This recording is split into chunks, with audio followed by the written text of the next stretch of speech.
Lannister. Chapter 1. Tywin Pav. Tywin Lannister was a grim man, thin as a bowstring but hard and sharp as flint. He was tall and whip-like with a willowy head of straw-blind hair and muscular wiry arms. All built to support a clever mind and a dour face. Tywin's brow was typically wrinkled, not by age, but by the grim countenance he maintained at nearly all times. Altogether, he was a fearsome, terrifying man with a dark reputation for destroying his enemies. The grim lion of Castle Rock, a newly forged Lord Paragon and hand of the king who had wiped out the Tarbecks root and stem and drowned the Rhines in their holes. Oddly, Tywin's expression at the moment was not half so grim. Instead, he wore a pained look, his green eyes glimmered with concern, not greed, and his lips spoke not a bitter word, but stewing in silent consternation he kept silent. Or perhaps it was not strange at all, for Tywin Lannister, along with being a hard and dangerous man, was also a father, and a man who loved his wife. That was why he had taken leave of his duties as hand to return to Castle Rock. He had not missed the birth of his first two children, he would not miss the birth of his third. His hand gripped Joanna's, albeit not as tightly as she gripped his. She was such a slender thing, beautiful and bold with her golden hair and green eyes, so much like his own. His love for her was deep, and it pained him how frequently he was not at her side for the sake of his duty to Eris. Just as it pained him now that she clung to his hand for a pain he could not spare her. Ha, ha, ha, it's coming, he can feel it. Joanna groaned, soldiering through the pain with the force of will that he loved so dearly. He thought to speak but his tongue caught in his throat. He had been no help speaking when Jaime and Cersei were born and embarrassed himself in the act. It was something Joanna had teased him over for years, in private of course. Regardless, he stilled his tongue as his wife braced herself against him, her legs straining and kicking against the handmaidens who were helping with the birth. Then Tywin's lovely, wonderful, always composed wife Joanna began to scream, and the minutes stretched to hours in his mind. The wailing, the pain, the physical exertion of birth. He could shoulder none of it. He could simply be there, and as the seconds ticked by, marching with the furious drumbeat of his heart, Tywin Lannister's second son was born. Some hours later, in the exhausted privacy of their own chambers, Joanna would confess that it hadn't actually been as painful as the twins had been, though it hadn't much seemed that way to Tywin at the time. Pressed further, Joanna would admit that she was simply far more comfortable screaming out her pain in his presence now. He found that comforting. In the moment though, he was just relieved that she was all right. Once the baby was out, she managed to calm down quite a bit, and once the fluids and such had been dealt with, Joanna was well enough to be introduced to her second son. Born late, and heavy, he was a pudgy little newborn, with a thin fuzz of blonde on his head and a pink birthmark, right in the upper middle of his forehead. Immediately, Tywin felt an all premonition that this son of his would be mocked someday for that birthmark. The fingers of his free hand tightened slightly into a fist, but he soon let go of the thought. Now was not a time for such things, especially as Joanna laughed and ordered the servant to bring him to her. A mother's power was a wondrous thing when she shook off her fatigue so quickly, eager to hold her newborn son. The babe for his part didn't cry, but instead seemed confused, gawing and gooing and making all sorts of sounds as if he was surprised to have a mouth. The babe blinked and wormed its tiny arms around, blinking open bloodshot green eyes from pale pink skin and looking around feverishly. The jade spheres of his eyes showed with a bright intelligence as if longing to take in the whole world. That is, right up until the boy was passed into Joanna's arms and promptly fell asleep as if it was a candle snuffed out with two fingers. The boy's soft snores followed shortly after, accompanied by Joanna's giggling. Tywin found it slightly amusing, a vanishingly rare smile crossed his lips as he took the scene. His darling wife cradling yet another child, and a second son at that. Healthy, whole, and full of life, what else could he smile at if not this? Joanna turned to him as she cradled the baby, tilting her head. I know we've discussed names before, but I must be truthful, he does not seem to me a Willem. Tywin snorted. You know my opinion, so long as you don't try to name him after my father. Don't darken your thoughts now, husband. He's far too cheerful looking to have your name, though he does have your hair. What about Callum? Joanna interjected quickly, following up with her question. Callum. Tywin rolled the word about in his mouth. It was a cheerful name, in truth. It reminded him of Kevin's name a bit, and that was no bad thing. His brother was a good man, and competent. He was unsuited for rule, but as his right hand, he could do far worse. With any luck, perhaps Callum could likewise help young Jaime. I like the name. It's suitable for a second son. Joanna smiled at that, before cradling the boy close to her breast. Then Callum it is, Callum, he realized that she too is drifting off to sleep just as their son had, and he had to resist the urge to smile again. Fearful and dangerous lord or not, fatherhood was a wonderful thing.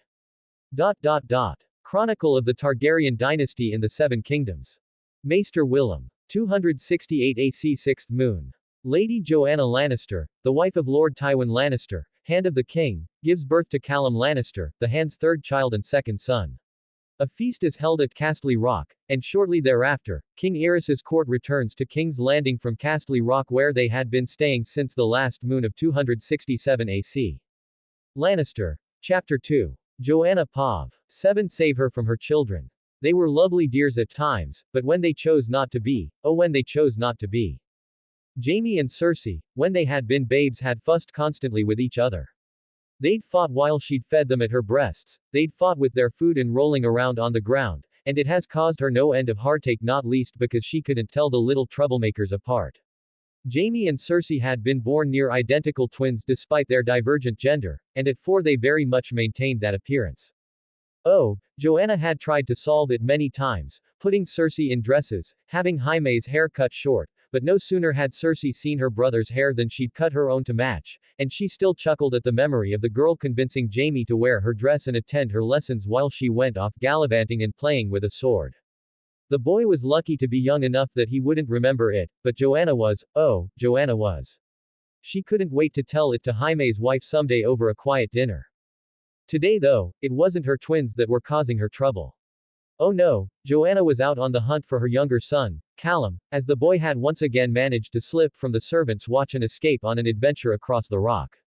A typical event, for a child 4 times his age. Her Callum was barely 2 years old. Of course, that was the way of it with her youngest son. He had been born strange, and only gotten stranger as he grew larger. His green eyes had always glimmered with intelligence, and though he was cute as a button he was clearly no ordinary baby. Not in demeanor, not in intelligence, and not in his ability to outwit those charged with watching him from the moment he'd learned to crawl.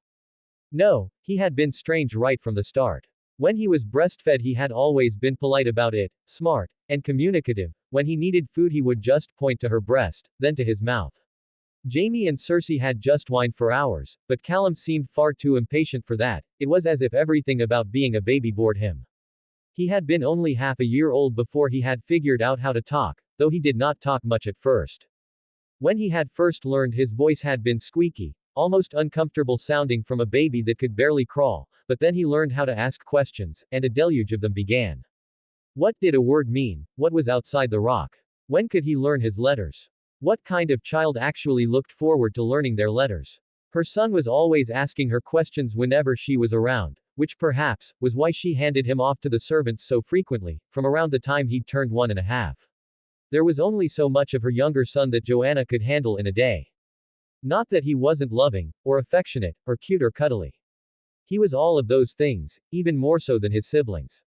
Cersei and Jaime spent half their time hand in hand with each other, but Callum only hugged or cuddled or nuzzled up to his mother. Joanna enjoyed that part, especially when he was tired and done with his questions. It was when he had energy that Callum was a problem. Evidently, he'd had too much of it today. Joanna frowned as she had to hike her skirt up, moving up the stairs to where Maester Eomund had said the boy went. She loved Castle Rock, the ancient seat of her family's power, but sometimes she wished it had a few less stairways.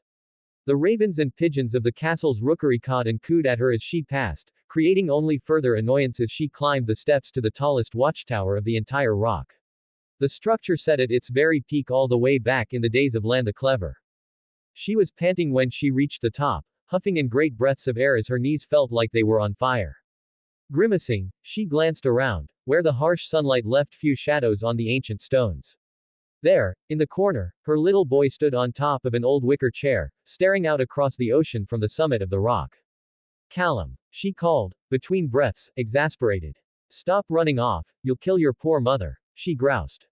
Normally such words would be wasted on a boy of 2. She knew Callum understood her though. The wayfish boy blinked, turning to face her before his face colored with alarm. Mother, I hadn't thought you'd find me for a few more hours. The boy had the sensibility to blush. I hadn't planned to be quite so high up by the time you came looking for me. Well, that's just great, now he's trying to puzzle out my schedule too. Joanna sighed to herself, though her ire softened as the boy climbed down off the chair and rushed over to hug her. Are you all right? Do you need to sit down? This is your fault, you know. Joanna looked down at the boy, who seemed to be genuinely concerned, and pondered the merits of chastising him, versus the merits of sitting down to catch her breath. In the end, her aching knees won. The Lady of Castle Rock let out a sigh of relief as she slumped down into the wicker chair her son had been standing on. The summer sun beating down on her skin with not a cloud in the sky, though the sea breeze and the altitude kept that heat manageable.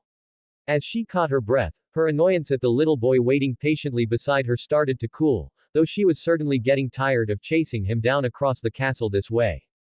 What were you even doing up here anyway? She asked, glancing over at her son, who stood at attention next to her. Oh, well, I just wanted to see what it was like. The boy paused for a moment. Outside the castle, I mean. I've looked out the windows, but you can hardly see much. From here I can see everything, all around the rock for miles and miles. The boy sounded wistful, an emotion that neither Jaime nor Cersei had ever displayed, but that was par for the course with their brother. It's a beautiful world we live in, you know. And a beautiful land. Joanna looked at her son, his eyes drawn towards a gap in the battlements, where the view cut out over the rock to sweep across the Westerlands, a smile on his face that melted her poor heart. It was a little smile, a soft smile, a happy smile that any mother would love to see on their son. Do you like it up here? Oh, I like it very much. The boy nodded. Joanna was just about to suggest that they could spend more time together up here, maybe have a picnic, when her mind went to those stairs again. The top of Castle Rock was more than 2,000 feet high, and that was still 50 feet below them at the base of the tower. Still, it was her son asking. Well, I suppose that we could have a picnic up here together, Joanna commented, and Callum's face lit up. Oh, yes, that would be wonderful. He bobbed his head up and down. I think when I'm older I'll renovate this tower, put a study at the top, oh, and perhaps a lighthouse. They'd be able to see it all the way in Lannisport from here. Joanna smiled as the boy began to go on speaking about all the ways he'd change the tower and all the things he'd do when he was older. She might have a strange son, but he was still a child at heart. Chronicle of the Targaryen dynasty in the Seven Kingdoms. Maester Willem. 270 AC First Moon. Queen Rhaella Targaryen gives birth to a stillborn child fathered by King Aerys II Targaryen. Lord Tywin Lannister, Hand of the King, orders the construction of additional garrisons for the Gold Cloaks in the Flea Bottom area of King's Landing. Lord Lannister also approves the addition of a new wing for housing Septons at the Great Sept of Baelor, as the original was dilapidated and in need of significant repairs. Lannister. Chapter 3. Tywin Pav. Tywin Lannister watched dispassionately as Esser Ilyn Payne screamed and cried upon the floor. The young man had done something foolish, and the king had punished him for it. He had paid the price of his tongue for voicing what had gradually become reality. Aerys was becoming an increasingly bad king, and Tywin was forced to hold the realm together by his will and wit lest his old friend's increasingly erratic decisions sunder it apart. The necklace of interlocking copper hands around his neck felt heavier than ever. This was not how he had wanted things to be. Whatever friendship has once existed between Aerys and himself was growing dim.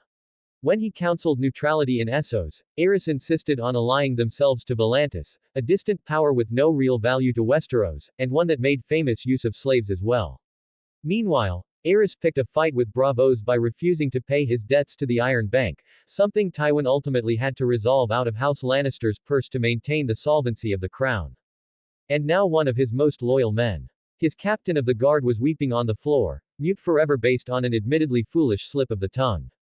He had kept his composure during the trial, and indeed through the punishment, but Tywin had hurried his subordinate back to the office of the Hand, where he had broken down severely. Tywin knelt down at his side, his face set in a frown. What Ilyn had said had been foolish, but that did not mean he deserved this, nor would he let his debt to this man go unpaid. Ilyn. Tywin placed his hand on the man's upper arm. He was unused to comforting anyone, save for his wife, but that didn't mean he couldn't see the need for it here. Ilyn, listen to me. The man was well trained and determined. He had been an exceptionally competent captain of the guard, and displaying that competence, he was able to blink himself down from his dry sobbing in but a moment, looking up at Tywin, almost as if he was waiting for orders. Yes, Ilyn was a loyal man indeed. Tywin would reward him for that. There will be an anniversary tournament in several moons to celebrate King Aerys's 10 years on the throne, Tywin told the man. In truth, Ilan was already aware of it, but the man likely wasn't thinking straight at the moment anyway. Joanna and my children will be visiting the capital. When they return to Castle Rock, you will go with them and stay there. The young man looked up at him, reaching up and clasping his hand around Tywin's arm, his lips moving, but only a raspy breathing escaping his lungs. Tywin nodded slightly, having some understanding of the man's mind. You will have a place within the court of House Lannister from now until the day you die, and I will see to it that House Pine is well rewarded also. He said the last part quietly. Ilan nodded in understanding, and Tywin let a grim smile cross his lips. A Lannister pays his debts. The words had many meanings to Tywin, but here it was meant in the conventional sense. He would not make his loyal vassal suffer needlessly. He was not like Aerys in that way. Ilan eventually managed to pull himself together. The young man fixed his greasy black hair, and despite the severity of his suffering, took up his post by the entrance to Tywin's office. Good. Tywin returned to his desk. With the whole fuss over Ilan and Aerys's latest tantrum this morning, he had letters he still needed to read. It wasn't a tall stack, not by his standards since he'd become hand, but there were still some pressing affairs that needed his attention. Another request for patrol work in the Kingswood. He let out a low grumble and set the letter to the side. Banditry wasn't terribly uncommon in most of Westeros, and sending men into the Kingswood was about as fruitful as sending them into the mountains of the Vale to hunt out hill tribesmen. If a village was burned to the ground, then a local purge might be necessary, but a few extortionists running rackets out of caves and thickets in the huge forest wasn't worth the crown's time. Let the Stormlands and reach your lord's hand it. There were also a few reports from Kevin on the status of the Westerlands. Grain harvests and storage for the next winter.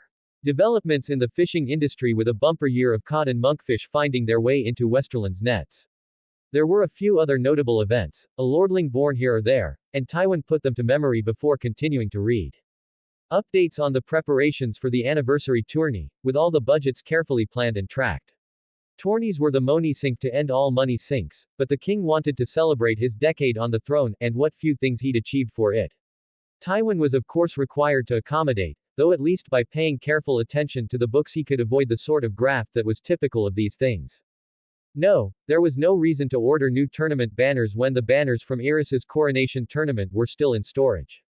Stands simply needed to be reassembled properly, and sufficient quality food and materials arranged in advance. A well-managed tourney would cost a third of the price of a poorly managed one. He got to work writing out a few orders for the various men responsible for the preparations, mostly quartermasters from amongst the gold cloaks, and then went back to his letters. The next one, contrary to his expectations, actually brought a smile to his face. The letter, sealed with his own stamp, could only be from Joanna. Tywin broke the seal without hesitation, his typical efficiency forgotten in his haste. He brought the unsealed envelope gently to his nose. Her perfume smelled of daisies and sugar. It always did, and he knew she went and rubbed a bit of it on her letters before she sent them to him. She always had, ever since they were young and first engaged to each other. He let the scent wash over him, taken back to love and youth and heady days of familial contentment. Tywin was not a man who could ever be satisfied with a peaceful life, not for long at any rate, but his heart still yearned for those wonderful times when things were simple and they were together. He continued to smile as he flipped open the letter. Her handwriting was neat and precise as always as she gave her own update on things at Castle Rock, the various domestic affairs that Kevin hardly ever noticed or cared for. This or that servant having children, or whether the chefs were doing a good job with the cooking. Tywin knew that she cared as deeply for the affairs at the Rock as he did for the kingdom, and she set to it with just as much determination. It took a sharp-minded woman, he would freely admit, to administrate some thousands of personnel, miners, servants, guards, and more across the hollow mountain the Lannisters called home. Joanna took to it with gusto, tracking everything from the work at the docks and shipyard to the status of guard schedules at the Lion's Gate. And of course, she also found time to mother the children and to send him news of their growth. It seems of a rising talent for a son. Tywin smiled as he read about Jaime's apparent natural skill in swordplay, praised by Esser Bruns, the master-at-arms at the Rock, for taking to the most basic lessons like a fish to water. The thought made Tywin smile. He'd never been particularly skillful with weapons himself. There'd been little opportunity to be a great knight, not under his father's ineffectual reign. It pleased him to see Jaime proving his aptitude in that direction. Cersei was apparently upset that she wasn't getting the same lessons. The girl must be having a childish flight of fancy about being a lady warrior as if they were savage Northmen or Ironborn. Ah well, she'd have to grow apart from her twin brother soon enough, but he had full confidence that Joanna could dissuade his daughter from childish fantasies in time. The news about his younger son raised his eyebrow, however. Already. I knew he learned to speak early but, Callum had learned his letters at not even 4 years. Tywin did not know other men's children in any great detail, but still, that seemed too fast. Perhaps his second son was just Joanna's favorite and she was exaggerating his intelligence, but he hadn't known her to do so before. She even claimed he was further along with them than Jaime. It was not a bad thing, no, it was a good thing if it was true, but Tywin wasn't sure what to make of it. He had little experience with his youngest son having spent most of his life in King's Landing. Tywin resolved that he'd have to get to know the boy better when he arrived in the city. Perhaps if he was especially intelligent as Joanna said, he might. Well, Tywin would wait and see, it was too early to think that far ahead. Jaime and Callum were both still children after all. Yes, he'd need to see the boy himself before he started making any plans. He needed to see Joanna as well, and little Jaime and Cersei too of course. Tywin missed his family. The anniversary tournament, wasteful as it was, couldn't come soon enough. Chronicle of the Targaryen dynasty in the Seven Kingdoms. Maester Willem. 272 AC Second Moon. Lord Tywin Lannister, Hand of the King, announces the organization of an anniversary tourney to celebrate 10 years of King Aerys's reign on the Iron Throne. Invitations are sent to all the High Lords of the Seven Kingdoms to attend. Lannister. Chapter 4. Joanna Pav. She smelled King's Landing long before she saw it. It had been years since she'd been forced to endure that pungent odor as Queen Rhaella's handmaiden, and in her opinion, it hadn't been nearly long enough. The city was disgusting on the best of days, and in the midsummer heat, it was positively revolting. She saw that her children, riding with her in the carriage, were all pinching their noses, and she could hardly blame them. Ah, mother, what is that smell? Cersei asked her, groaning in disgust. It smells like the castle privies but 1,000 times worse. It's the smell of the city, Callum answered quickly, though he himself was cringing. King's Landing is famous for it, though I didn't think it'd be this bad. Like rotten fish in the sun. Jaime agreed with his younger brother, bemoaning the stench. You'll all get used to it over the next few days. Joanna comforted her children. At the very least it's not as bad in the Red Keep, most of the time. Ah. Cersei groaned. Why does it smell so bad? We've been to Lannisport and it doesn't smell nearly so bad. Lannisport is a properly built city, Callum replied effortlessly. It's built on a solid granite footprint several dozen yards above the water table, and it has a proper sewer network built by the Lannister kings before the conquest. Joanna had to wonder just what books her son was reading to know things like that. She was a grown woman and didn't know things like that. King's Landing in comparison was built on the floor plain of the Blackwater. The ground, except for the hills, was low and marshy, and it's still dank and grimy to this day. Then of course the city has twice the population of Lannisport but no sewage system. The human and animal waste just flows downhill into the lower parts of the city in pools, before streaming down into the Blackwater when it rains. Cersei blinked at the detailed answer, before pouting. How come you know that, Callum? She said almost accusatorial. I bet you made that up.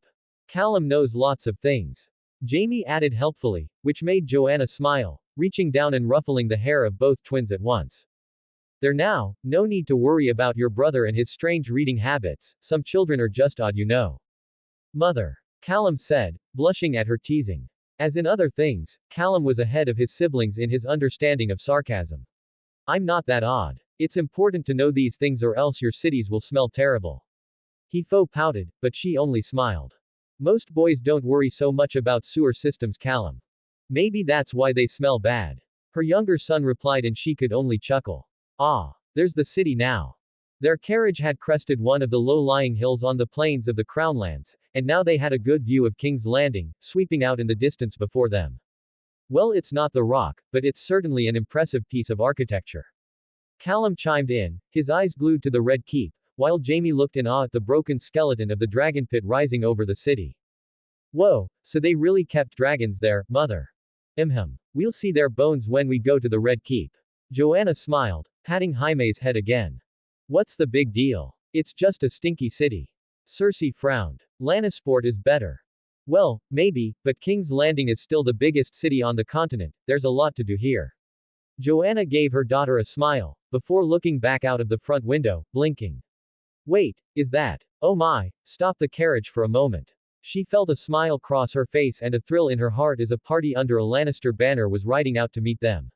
At its head was a tall man with long, golden hair, and a proud face, the man she loved more than anything in the world. She opened the carriage door, stepping out onto the running board just as her Lord Husband came to a stop beside her, a small smile on his face that meant so much from the dour man.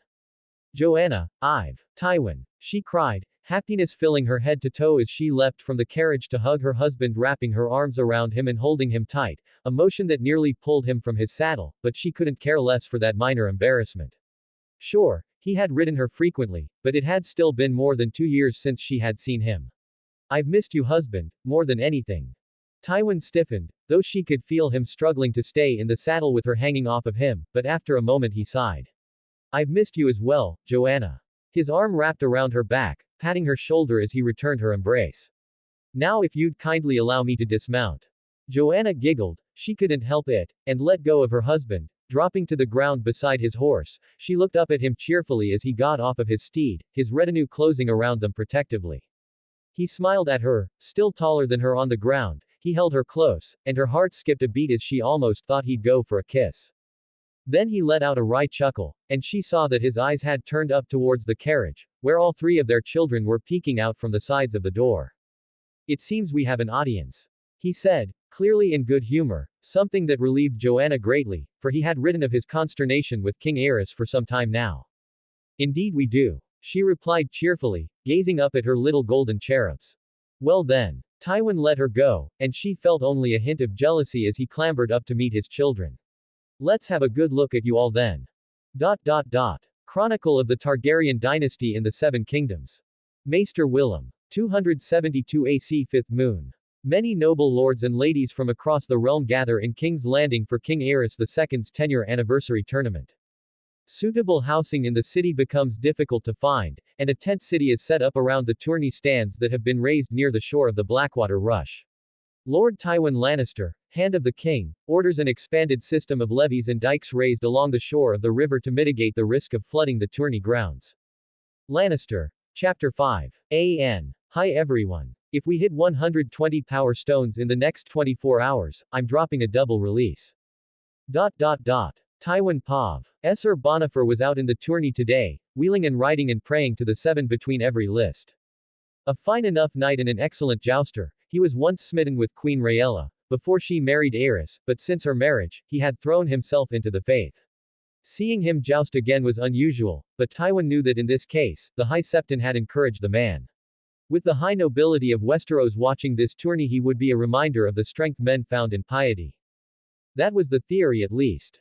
Tywin assumed that the High Septon had instead placed a bet on the knight's shoulders without his knowing. The old Septon was a well-known gambler amongst the well-to-do in King's Landing. Still, the religious man made a good show for the crowd and was an excellent lancer. He held the attention well. Well, he didn't hold Tywin's attention, that was on his children. He had been pleasantly surprised by all of them when he had met them on the road into the city. Jaime was a young boy in good health, taken with fantasies of the warrior and knighthood and chivalry and such, which was entirely appropriate. Personally, Tywin found it more than gratifying that his eldest son did not have to suffer in the manner of his own upbringing. There were no Rhines to mock young Jaime, or to jape at his father in front of the boy, and so Jaime was like so many other young lordlings, clever and skilled and cheerful. He had none of the bitterness in him that Tywin had even at his age. Cersei, his sole daughter, resembled her brother greatly, which was a tad more concerning. Not the physical resemblance, that was reasonable as they were twins, though Joanna did bemoan that they used it to get into trouble, and he could see that the two were nigh identical. No, the issue was that she was far too taken with boys' fantasies and boys' things. When Jaime wanted a sword, she wanted a sword, and she hooted and hollered in excitement at the jousts the same way her brother did. It wasn't a problem, not yet, but it was concerning. He'd ask Joanna to perhaps take stricter matters with Cersei. She was a girl, not a boy, and destined to be a fine lady of court someday. It'd be best if she was weaned off of fantasies of being a man. Whatever she may want, she could change neither her gender nor her role.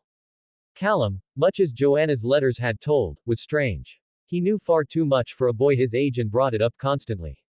He had found himself in a conversation with his 4-year-old son about his tariff reforms in Lannisport. Tariff reforms. From a child. It was disconcerting to be sure, but not bad. Not bad in the slightest. Tywin wasn't one to waste an opportunity like this. He would have to test the boy, thoroughly, when he next visited Castle Rock. He needed to know just how much the boy knew, how far he could potentially go. Jaime was the heir, and he would inherit the rock in time, but an intelligent brother could bring House Lannister's fortunes to yet greater heights. Besides, grim a thought as it was, there was no guarantee that Jaime would live to adulthood, or long enough to succeed Tywin, especially if he became a tourney knight as he seemed so eager to do. Tywin's gaze drifted back over to the tournament as Ser Bonifer won the joust. Ha ha. King Aerys, boisterous laughter filled the air from the box just next to Tywin. Queen Rhaella was nowhere to be seen, but one of the king's mistresses was on his knee. It was blatant to all that the Targaryen monarch was deep in his cups. As Tywin glanced over, the man was laughing and cheering at the end of the joust, with Ser Bonifer unhorsing a hedge knight from the Vale. Good strike, good strike. Tywin snorted. His friend hadn't just grown pettier with age, but he'd let himself go as well, and his lack of love for his lady wife was on full display for the entire kingdom. Propriety had never been Aerys's strong point, but this had reached the point of absurdity. Fortunately, the king had mostly been content to leave Tywin's family alone for the tourney thus far. Unfortunately, that was about to end. Joanna, Joanna, come up here, sit with me. The king's voice shouted down into their box, and Tywin glanced over to see him craning his neck around the divider. Haha, come sit with your old friend. There was a manic gleam in Aerys's besotted eyes that set Tywin's nerves on edge, his heart starting to pound as he could almost feel that the man was going to do something stupid, a palpable premonition. I doubt that would be proper, my liege. Joanna shook her head beside him, ever loyal, and courteous of Tywin's reputation. She was not willing to give voice to even the slightest of rumors that she was cuckolding him, much less with the queen. There had been enough of that when he had married her, that she had been one of Aerys's women. He knew quite well that it wasn't true, for Tywin had taken her maidenhead himself. I must decline. Aerys stared at her with wide eyes for a second, the king not used to being declined, before his eyes flipped to Tywin, and his nostrils flared. Tywin thought he saw hatred in those purple eyes. The king's gaze snapped back to Joanna, and Tywin stood up, almost reflexively, between that gaze to protect her. Fine then, nursing 3 children probably ruined your breasts anyway. Aerys spat with venom, practically snarling. The king's face disappeared back behind the divider, but the mark his words left was clear as Joanna gasped, and Tywin saw red. The insult sent his heart thundering like a war drum in his ears, and his fingers clasped around the flimsy railing to his left tightened enough to splinter the wood. His lips were pulled back in something like a snarl as he dearly wished his death glare could burn a hole in the king's box, and light Aerys and his damned mistress ablaze while he was at it. Tywin's fire lasted just a moment though, before the ice he was known for pumped through his veins. No. If Aerys hated him so much, was going to make passes at his wife, and then insult her when she rightfully denied him, before the whole of Westeros no less, then the man could have his damn Iron Throne. Tywin would return to the Westerlands, and rule there in full. He could leave King's Landing to rot in the hands of lesser men. Let others clean up the king's shit, he didn't have to deal with this. He was a lord paramount. His anger cooled, he had already begun to write his resignation in his mind when he finally chanced to glance to his right. There beside him, with a dark expression as he gazed at the king's box, was Callum. The boy had moved to protect his mother. He had known enough to hear the double insult for what it was. This was not his fight though, not something he was ready for. It was admirable, but he was far, far too young. Tywin put his hand on the boy's head, and when he turned, gave him a curt nod, sharing his understanding. They had been wronged here, and a Lannister paid their debts. However, go sit back down with your siblings, Callum. Tywin instructed, his voice stern. This isn't your debt to repay, not until you're older. Quote. Callum looked up at him, those clever green eyes giving Tywin a hard look, before nodding, accepting his role for what it was at the time. All right, I'll be patient, Callum replied, before returning to his seat. The boy didn't say it, but Tywin could hear the words he left out. But he won't wait forever. Tywin stiffened at the sentiment, and a chill ran down his spine. When the Rhines and Tarbecks had needed humbling, he had thought something similar with his own lord father. His frown, already almost painful, deepened. The debts of the father passed to the son. Tytos had left Tywin with a great many debts in his time, debts he'd had to extract in blood. Tywin hated him for it, even as he still loved his father's memory, in some small warm place in his heart. The gaze Callum had given him made him pause a moment and think. What sort of debts was he leaving his sons? Chronicle of the Targaryen dynasty in the Seven Kingdoms. Maester Willem. 272 AC 6th moon. At the anniversary tourney, Esser Barristan Selmy wins the melee while Esser Bonifer Hasty wins the joust, though he reportedly discovered that the High Septon had gambled and won on his victory. Outraged, Esser Bonifer took an oath to the Seven to never joust again. During the tourney, while deep in his cups, King Aerys insulted Lady Joanna, the wife of Lord Tywin Lannister, Hand of the King, in front of many assembled lords and ladies between jousts. Lord Tywin turned in his resignation of the Hand's position on the next morn, but the now sober King Aerys refused his resignation, and after reportedly apologizing, convinced him to remain in King's Landing. Lannister. Chapter 6. Joanna Pav. My dearest Tywin, Joanna checked her handwriting, then double-checked it. She knew her husband loved her letters. He had told her so many times, so she always took extra care to make sure that they were perfect, and to rub a little bit of her perfume along the edges of the paper before she sealed the message. It was one more little way of telling her grumpy lion that she loved him. Surveying her script, she found herself satisfied with the results. The curves were smooth, the letters properly spaced, and the size consistent. She took a moment to compose her thoughts before she picked up her quill once more and. Are you writing another letter to father? Her quill hovered inches above the inkpot as she stilled, turning to her side. Callum's green eyes looked up at her past his long blonde hair. The boy had taken to growing it out since the tournament earlier in the year. He seemed to be imitating his father's hair as best he could, though Joanna didn't have the heart to tell him it made him look like a girl. Yes. Joanna gave her son a smile. He had been sticking to her side closely recently, ever since her growing belly had begun to show. Callum had decided to be her personal little assistant and caretaker while she was with child. His eyes were always full of concern. He'd always run her letters out around the rock for her and boss the servants around to bring whatever food she wanted.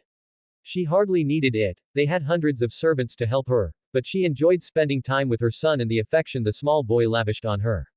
Do you have anything particular that you'd like me to include? Only that I'm doing well, and I'll have soon finished Maester Eomon's lessons on the War of the Ninnepenny Kings. The boy replied cheerfully. Certainly. Joanna smiled, deciding to include that update, that and how the boy had written up a 7-step plan to refurbish the old watchtower Stop the Rock into a private study. It was a good plan too, he had roped some of the servants into it and even had an estimate for how much stone, wood, and glass the construction would need, and how much the whole thing would cost. Joanna wanted dearly to go ahead with her son's clever plan, but she was loath to make any significant change to the rock without consulting Tywin first. She got up from her desk to go pat the boy on the head. He was working on some writing for Maester Eomond at his own smaller desk, which made her smile in affection every time she saw him working so diligently. In appearance, Callum took after her, but that quiet diligence was surely from his father. As she moved, she felt the baby kick, and let out a sigh of air. Her hand found its way to her belly. Grouchy today aren't you? Perhaps now that she had a son with his father's looks and one with his father's diligence, she was finally having one with his temper. Not that Joanna hoped it was another son. She wanted a second daughter, mayhaps one quieter and less boyish than Cersei. Is the baby moving? Callum asked, blinking. Are you all right? Do you need some water? The boy was up from his desk like a lightning bolt, but she waved him off. I'm all right, Callum, just fine. Don't fret about me. She waved her hand back and forth. Treat your future lady wife this nicely, and she'll be lucky to have you. Callum seemed unsatisfied with her answer and opened his mouth to reply, only for a frantic series of knocks to sound at the door. Now who could that be? Joanna thought, but steadying herself on her desk, she spoke up. Come in. One of the maidservants burst into the room all ahef, panting, and looking exhausted. My lady. She said hurriedly, Lady Cersei and her brother were. She cut herself off quickly as she spotted Callum in the room, looking up with an increasingly concerned expression. Continue, Joanna said firmly, wondering what devilry her elder children had gotten themselves into now. Ohim, that is. I shouldn't say with young Callum here my lady. Joanna frowned. What was the matter with Callum hearing what his siblings were up to? Still, it didn't look like the maid was lying to her. Perhaps it was something she didn't want the boy to repeat. Callum, Leave for a moment. Of course. Callum nodded, strangely stiff as he walked out of the room, pulling the door closed behind him. All right, now what's going on? Joanna spoke sternly. Swear on the seven with my two eyes I saw them together in the bath. Carnally I mean. The maid said hurriedly. Lord Jamie was sticking his fingers into.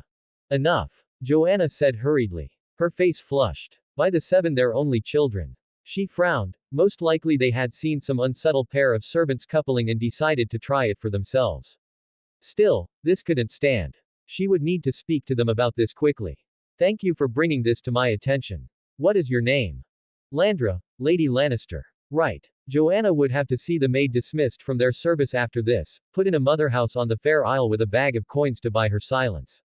Where are they? Lady Cersei's bedroom, my lady, Landra responded dutifully, and Joanna nodded, feeling her baby kick once again as she took off across the castle on a warpath. She paid no mind to Callum looking grim by the door. She had to go deal with this latest mess before anything more came of it. Perhaps it'd be best to separate the normally inseparable children to opposite ends of the rock for a few years, nip any misplaced physical attraction in the bud. It wouldn't do for rumors of childhood incest to follow them around as adults. 7. Save her from her foolish children. Chronicle of the Targaryen dynasty in the Seven Kingdoms. Maester Willem. 272 AC 11th moon. The Maesters send out ravens announcing the start of winter. The Crownlands remain relatively temperate despite reports of deep snows in the Riverlands and Vale, as storms carry up the coast bringing warm rains to King's Landing. Joanna Lannister, wife of Lord Tywin Lannister, hand of the king, becomes pregnant with her fourth child. Lannister. Chapter 7. Tywin Pav. Tywin Lannister sat on an ancient throne, carved of gold and ebony hardwood. It was a relic of ancient days. The Lannisters had many such thrones from their royal lineage, but this one had always been his favorite. It had belonged to Gerald the Great, a man he had always looked up to, and it fit his frame and structure well. He always had it to move to the Golden Hall when he held his court in Castle Rock, rare as that had been in his time as lord. Today, he would have it all burned, and the wealth of the Westerlands with it, for a moment more with his Joanna. Tywin Lannister was a grim man, thin as a bowstring, but hard and sharp as flint.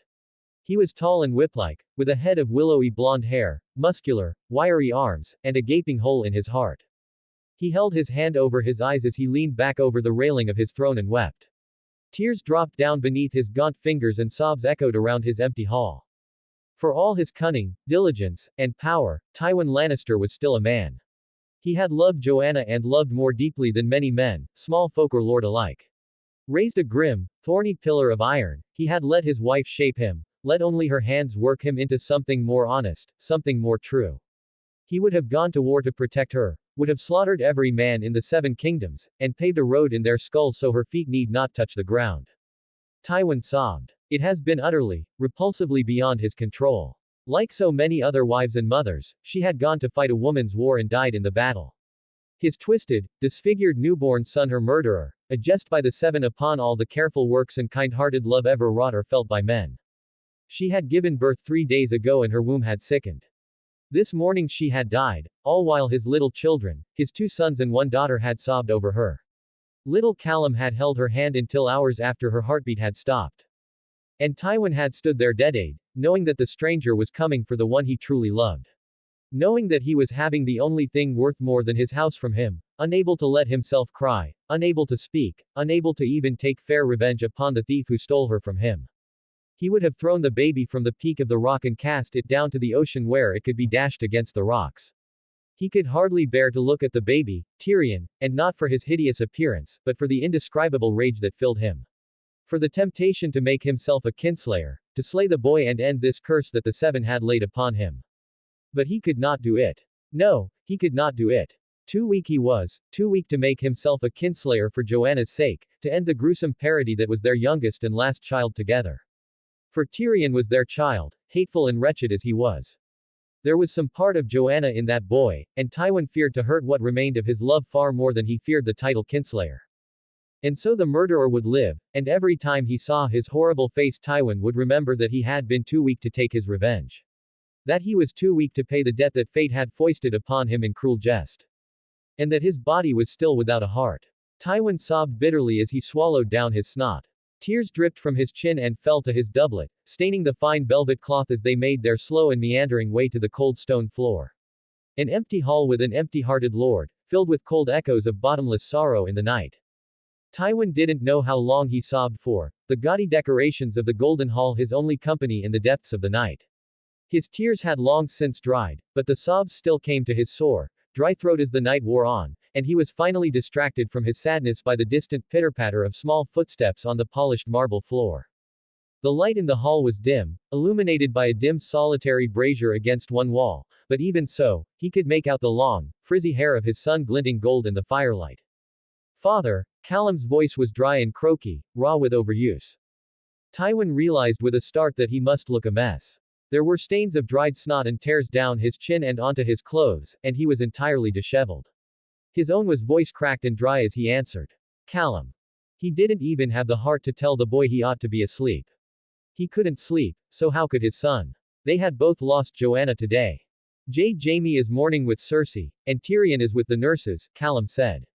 Do you mind if I mourn with you? There's no one else now.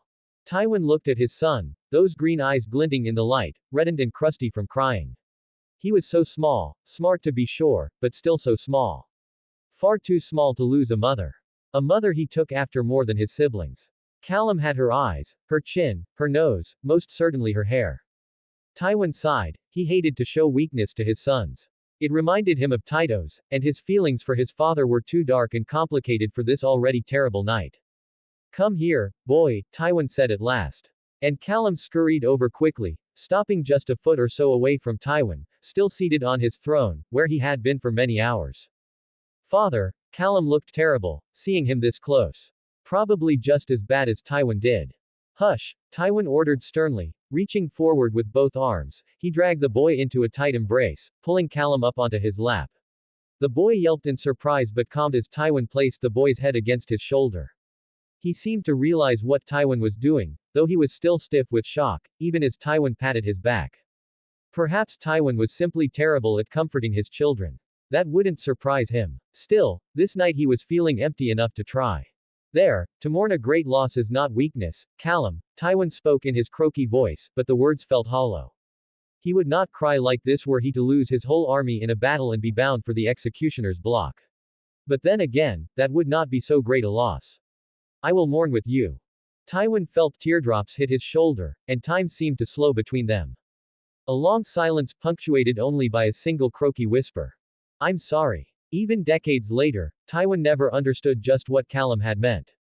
Lannister. Chapter 8. Esser Ilan Pain Pav. Very few men had any reason to call Lord Tywin Lannister kind.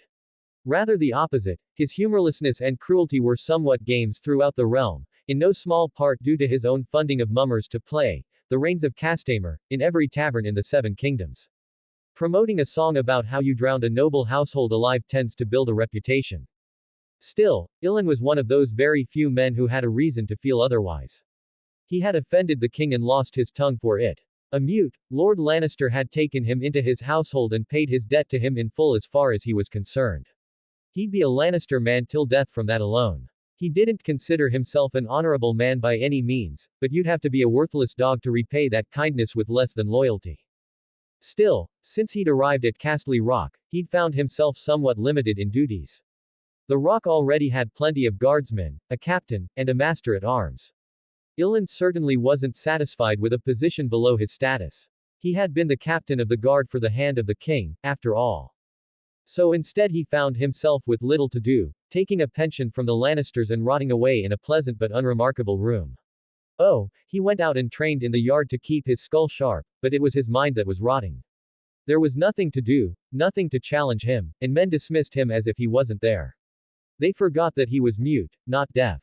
Perhaps it was that rot, or the overwhelming boredom that accompanied it, that made him more amenable when his lord's second son came to visit him in his chambers. Ilan was stewing at the time, brooding as he watched the torches of Lannisport blazing away under a blanket of snow below. It had been a long winter thus far, though the Westerlands had seen only periodic snow. Like the Reach, and to a lesser extent the Iron Islands, the Westerlands were shielded from the worst of winter by a warm wind that blew in off the Sunset Sea in all seasons, carrying with it warm rains and strong gales. The man was gazing out over the Lannisport, some 1,000 feet below at the base of the rock, when a polite tapping echoed at his chamber door. Ilan tried to say, "Come in," almost reflexively, but his tongueless mouth only produced a rasping hiss, and he cringed in anger. Some days he felt it would have been better if Aerys killed him. So instead, he stood from his desk, and moved from the window to the door, opening it to find the lordling staring up at him. His long blonde hair was carefully braided into a neat ponytail on the back of his head, and he looked for all the world a cute child, so Ilan didn't rebuke him, only stared down at him placidly, trying to convey the question, "What do you want?" with pure facial expression. "Good evening, Esser Ilan." The boy greeted, looking about as serious as a young child could be. "Do you mind if I come in?" Ilan paused for a moment, looking down at the boy. On the one hand, he hated children. On the other, the boy was Lord Tywin's son. Sighing, he stepped back from the door and gestured inside with a hand. He wasn't particularly happy about it though, something that surely showed on his face. "Thank you." The boy nodded, shutting the door behind him. "I've got a few questions to ask you, and an offer to make, so it'd be awkward to speak in the doorway."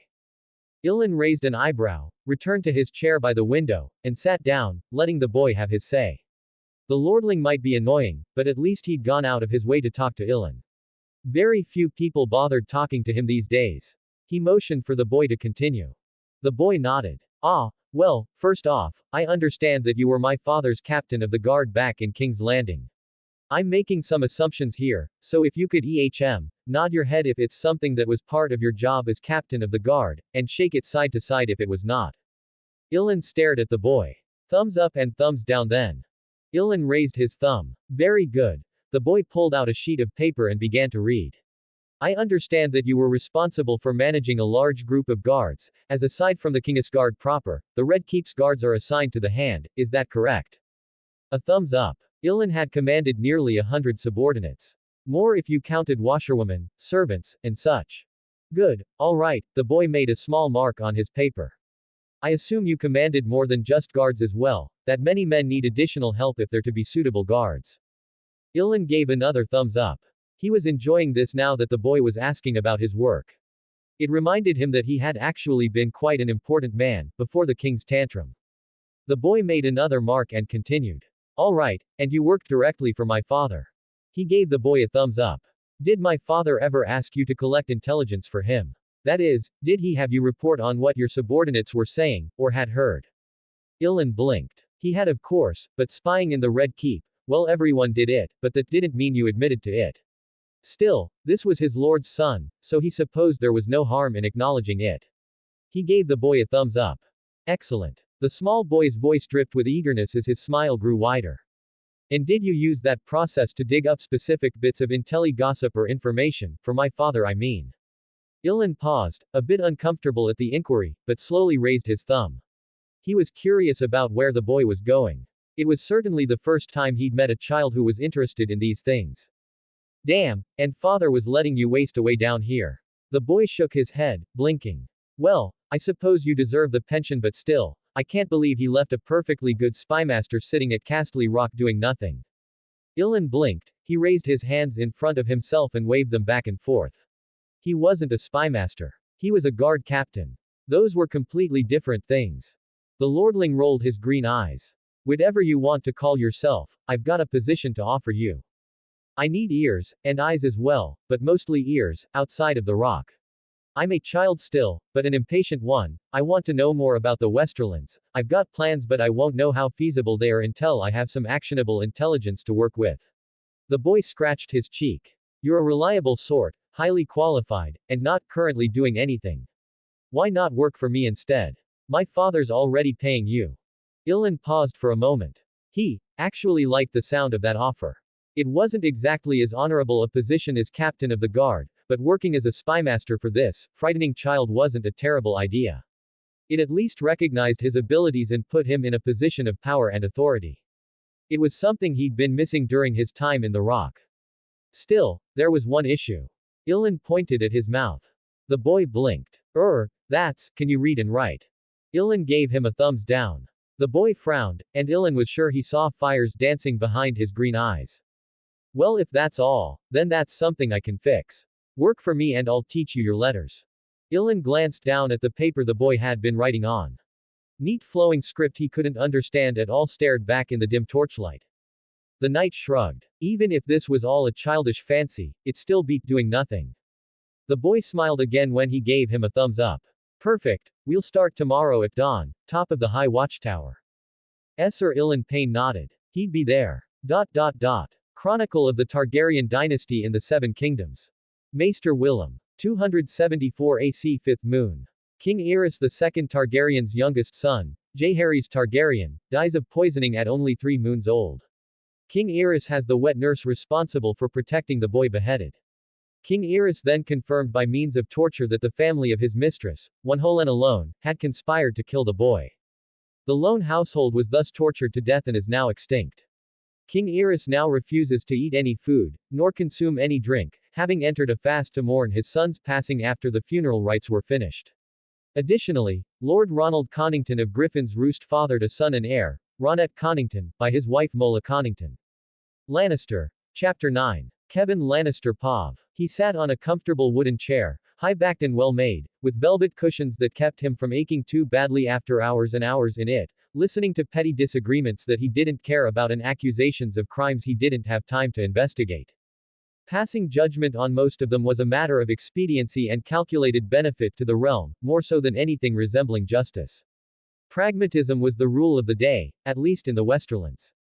It didn't suit Kevan particularly well, but then it wasn't his job either. His job was sitting here while his brother was off ruling the kingdom and making sure that the Westerlands didn't fall apart in the meantime. A task which unfortunately took a great deal of work. It was excessively tiresome how many minor land disputes, criminal cases, and small petty disagreements a High Lord was expected to resolve in a day. Every morning, except Sundays, Kevan got up before the sun rose, put on all the official regalia, pomp, and jewelry of court, and went to sit in his comfortable chair set slightly to the right and forward of Tywin's empty throne. He then held court for the next 6 hours, seeing petitioners who had frequently lined up the day before in front of the Lion's Mouth, and who were all tired from being made to walk up the nearly 800 steps and 2 miles of hallways between the entrance of Castle Rock and the Golden Hall where the Lannisters held court. The majority of petitions were simple things. Accusations of thievery were common, as were land disputes. The former he would direct to one of the Lannister men-at-arms, if it was a small folk dispute, or knights, if a lord was involved, who would go out and personally investigate the accusation for as long as he thought necessary to make an accurate judgment. Most thieves would lose their right pinky finger and that would be that. The latter required a bit more effort. Their claims would be noted down and then he would go and reference various historical maps with Maester Eomund, come to a decision on where the boundary line lay, and one of the Lannister men would go out and inform the disputes of the decision. Kevan assumed that House Lannister probably saw more land disputes than any other house court in the Seven Kingdoms. This was due to the vast regions of the Westerlands, especially on the north coast and in the mountains, where the majority of the small folk were yeoman farmers, men who owned their own land and worked it rather than working on a lord's land. While theoretically the land was House Lannister's, in practice in the rougher or more barren areas it was broken up into thousands of little familial farms and landholds, which all had their own boundaries and disputes between neighbors. Kevan, and who knew how many generations of Lannisters before him, thought it would be better if they were ruled more directly, but most of their homes were so remote and inhospitable that this really did seem to be the best available system. In addition to the ever-present stream of thievery cases and land disputes, there were of course other petitions brought to the Lannister court. He saw all manner of contract disputes from merchants in Lannisport, and of course, there was the occasional rapist, murderer, bandit, or similarly heinous criminal who nearly always ended up sent to the wall. Appeals from the various lords of the Westerlands were also handled at times, but those were more rare. Mostly they involved jurisdictional and territorial conflicts between House Keese and House Prester over the lands of the Lion's Tongue Peninsula. It was an old song and dance, and those two houses had been playing it since House Keese was founded in the days of the Red Kraken. At any rate, after his 6 hours of court, he retired to his chambers for lunch, which it was just about time for now. Liam, he said, gesturing one of his man-at-arms over. Go see this man back to Wolfston was it?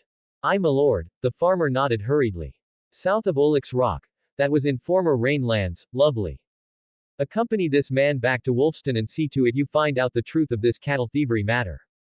Aye Sir Kevan. The man saluted, before nodding to the farmer, promptly leading the man out of the court. Kevin hurriedly signaled with his hand to shut the door before the next petitioner could enter. Sound the trumpet. Kevin nodded towards one of the men, who promptly did so, signaling an end to court petitions for the day. The small folk waiting to be heard would return to Lannisport and try again tomorrow, while any noble guests or their representatives would be housed in the lower levels of the rock, which had enough bedrooms to house an army of many thousand men if necessary. Kevin smiled. Finally standing up from his admittedly comfortable chair and stretching, he rolled his hips and he spun his arms about to loosen the joints, before turning and promptly walking out the back door of the gaudy hall. Passing through the hallways of the rock, he moved up a good number of stairs and out to the edge of the rock, to the lower great balcony. The balcony was carved out of the face of the rock that looked over the sunset sea, and it was where he typically had his lunch, sometimes with his wife, and sometimes with Tywin's children, depending on who was available. Today it appeared it was the latter. A disappointment. He did love his lunches alone with Dorna, but she disliked the walk up through the rock from Lannisport. Hello Callum. The boy was currently working on a bowl of sliced bread, which he was dipping in olive oil with spices sprinkled on it. A fairly common lunch for his nephew. Kevin preferred heavier fare himself, and he quickly let the chef know that he'd like a cut of pork, salted and buttered, alongside 2 baked potatoes drizzled with cheese. Good day, uncle. I hope court wasn't too tiresome for you this morning. Callum greeted him as he sat down near the boy. It was a bit dull, Kevin admitted freely. He rather liked Callum. It was as if he'd been crossed with Tywin. The boy was clever and competent, but still the second son, and overshadowed a bit by his elder brother. Well, in part at least, nobody considered the boy unintelligent, but his older brother was proving the darling of Castle Rock as he proved to have a talent for martial skill that far outstripped what anyone had seen of a boy his age. Jaime was rapidly becoming famed amongst the knights and servants of the Rock for his skill in the yard, while young Callum spent most of his time in the study he'd had built atop the Rock's watchtower. Tywin did ask after him frequently in his letters though, despite the fact that he knew the boy maintained his own correspondence with his father. Shame. I'd think that holding court would be rather interesting. Callum frowned, dipping another piece of bread into his olive oil. I suppose that the lack of a defined legal system means that you have to answer too many questions below your pay, that is your worth, though. Well, it's the king's law, Kevin answered though he tilted his head afterward. I'd have thought you'd know that. I do know the king's law, but it's not a real system of laws. Not with enforcement mechanisms, or with structures in place to resolve civic or contractual disputes.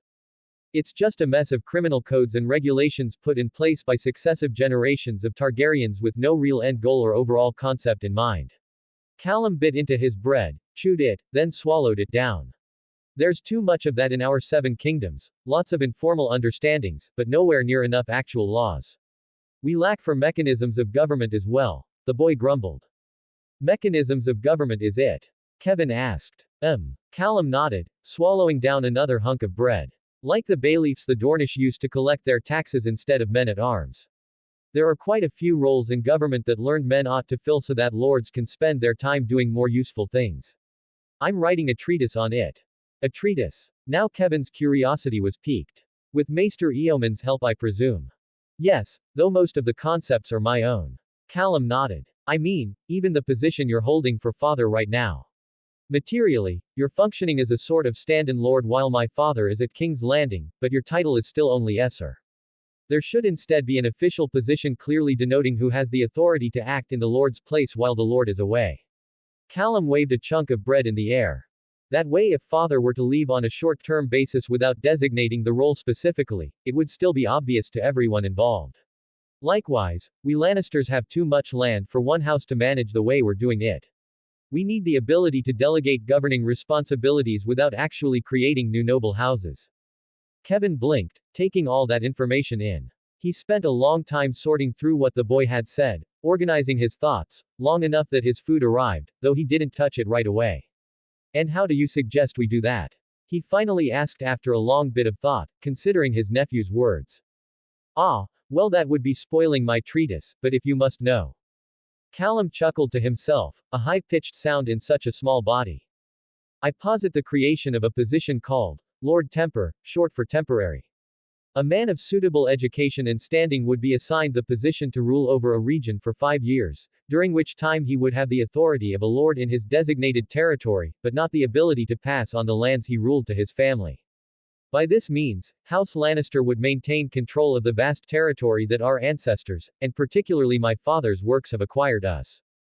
Kevin chuckled. Yes, Lannister holdings had increased by nearly a third when Tywin decided not to appoint new lords at Castamere and Tarbeck Hall. So they'd be only a false lord for a few years. Why would a man agree to that?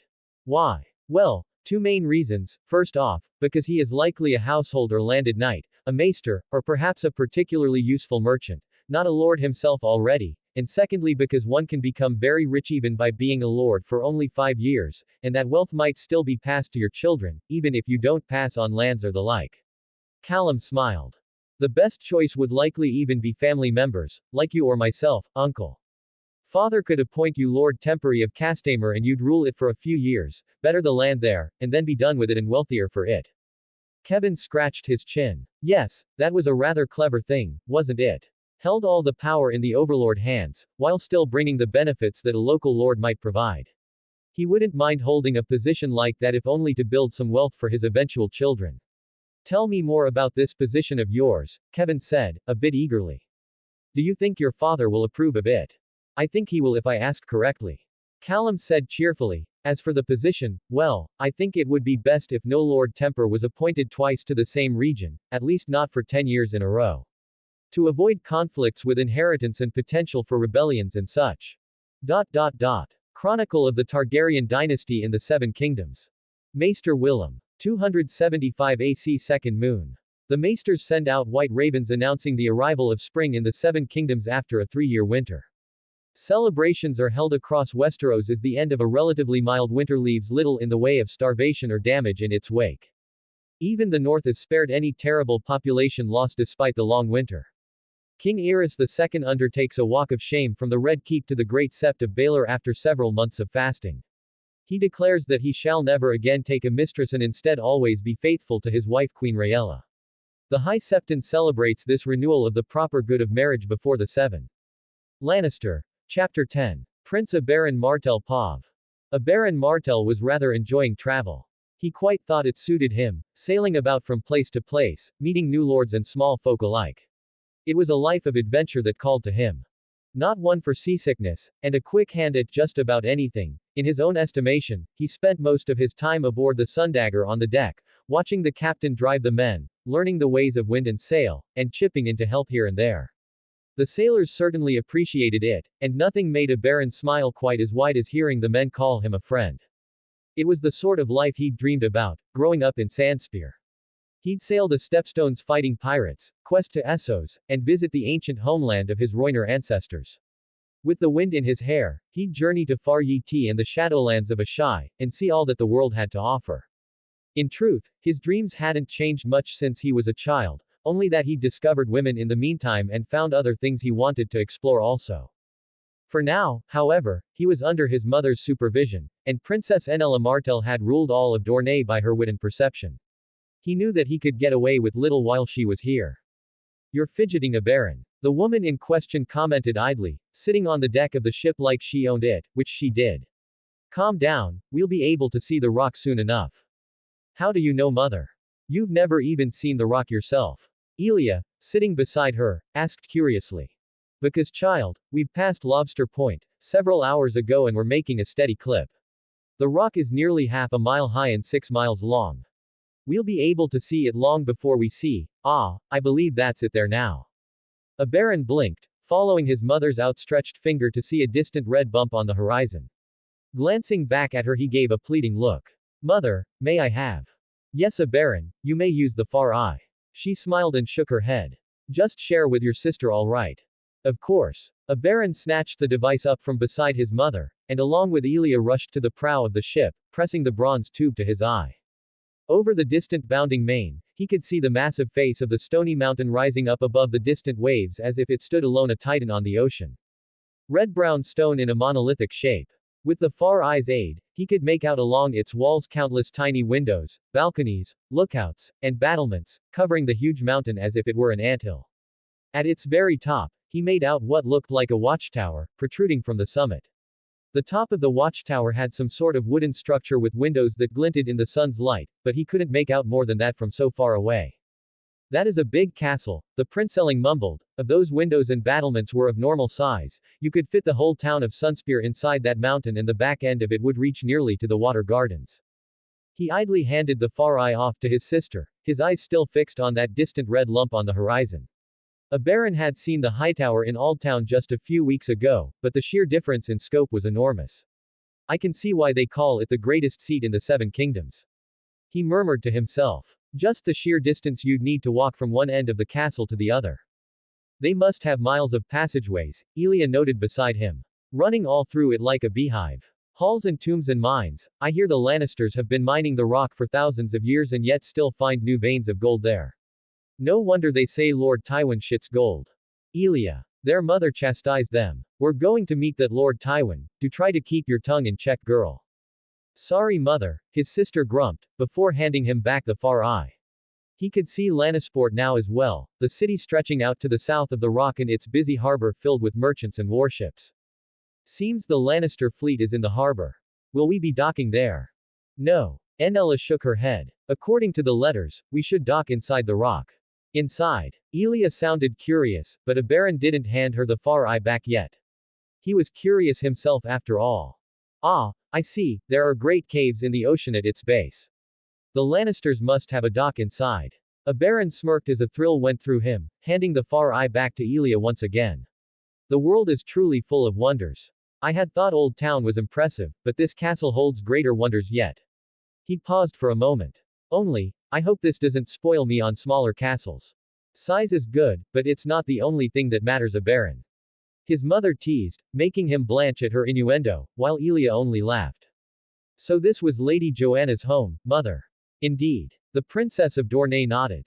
She spoke of it fondly when we were in the Queen's service together. She said it was far better than King's Landing. I have to admit I see the appeal. We could smell King's Landing from here if we were visiting the city. They all got a good laugh at that.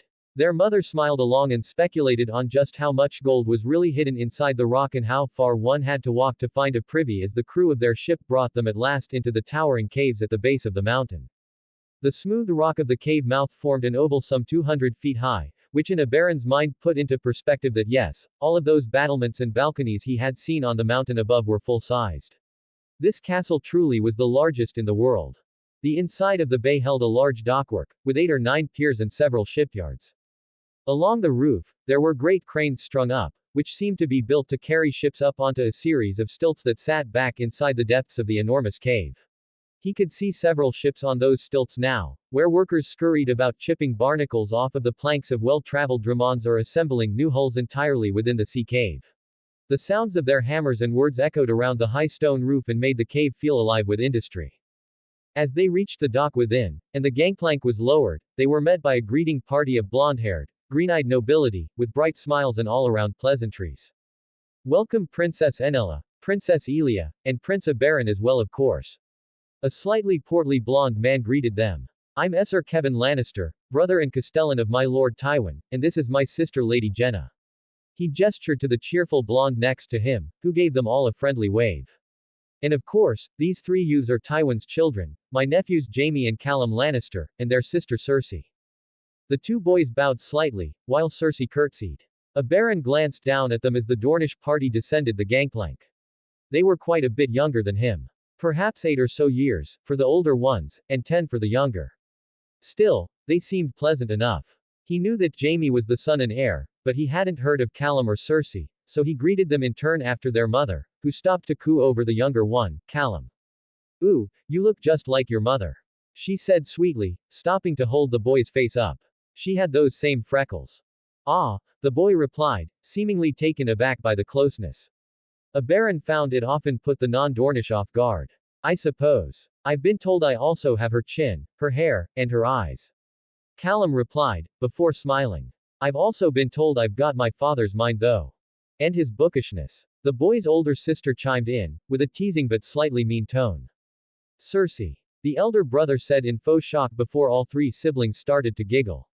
Lady Jenna seemed to join in on the laughter, while Sir Kevin looked distressed. A baron blinked. These blondes were strange. Still, he supposed they made a better first impression than the Hightowers. Who made you walk up 800 steps before they even greeted you? Then again, a baron glanced over to the back of the cave and noted the spiral staircase rather prominently rising into the rest of the castle. He thought of just how tall that watchtower at the top was and shuddered.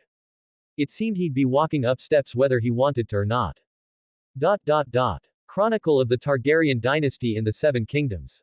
Maester Willem. 275 AC 3rd Moon. Princess Enella Martell and two of her children arrive in Castle Rock to visit with House Lannister at the end of their tour through Dorne, the Reach, and the Westerlands. Lord Tywin Lannister takes a leave of absence as Hand of the King and returns to Castle Rock to host them, but is delayed by a spring snowstorm on the Gold Road and arrives 2 weeks after the Dornish party. Balon Greyjoy, son of Lord Quellan Greyjoy, suggests the creation of a standing navy controlled by the Seastone Chair in the Iron Council at Pike but is rebutted by his Lord Father. Lannister. Chapter 11. The Lannister Children I.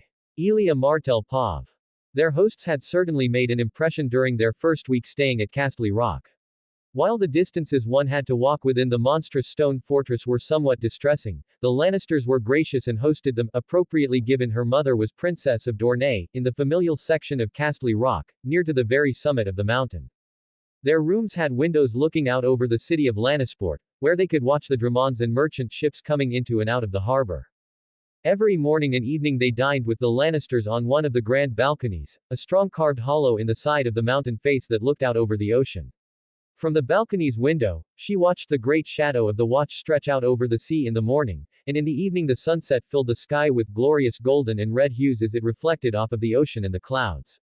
She could see why House Lannister had made those their house colors.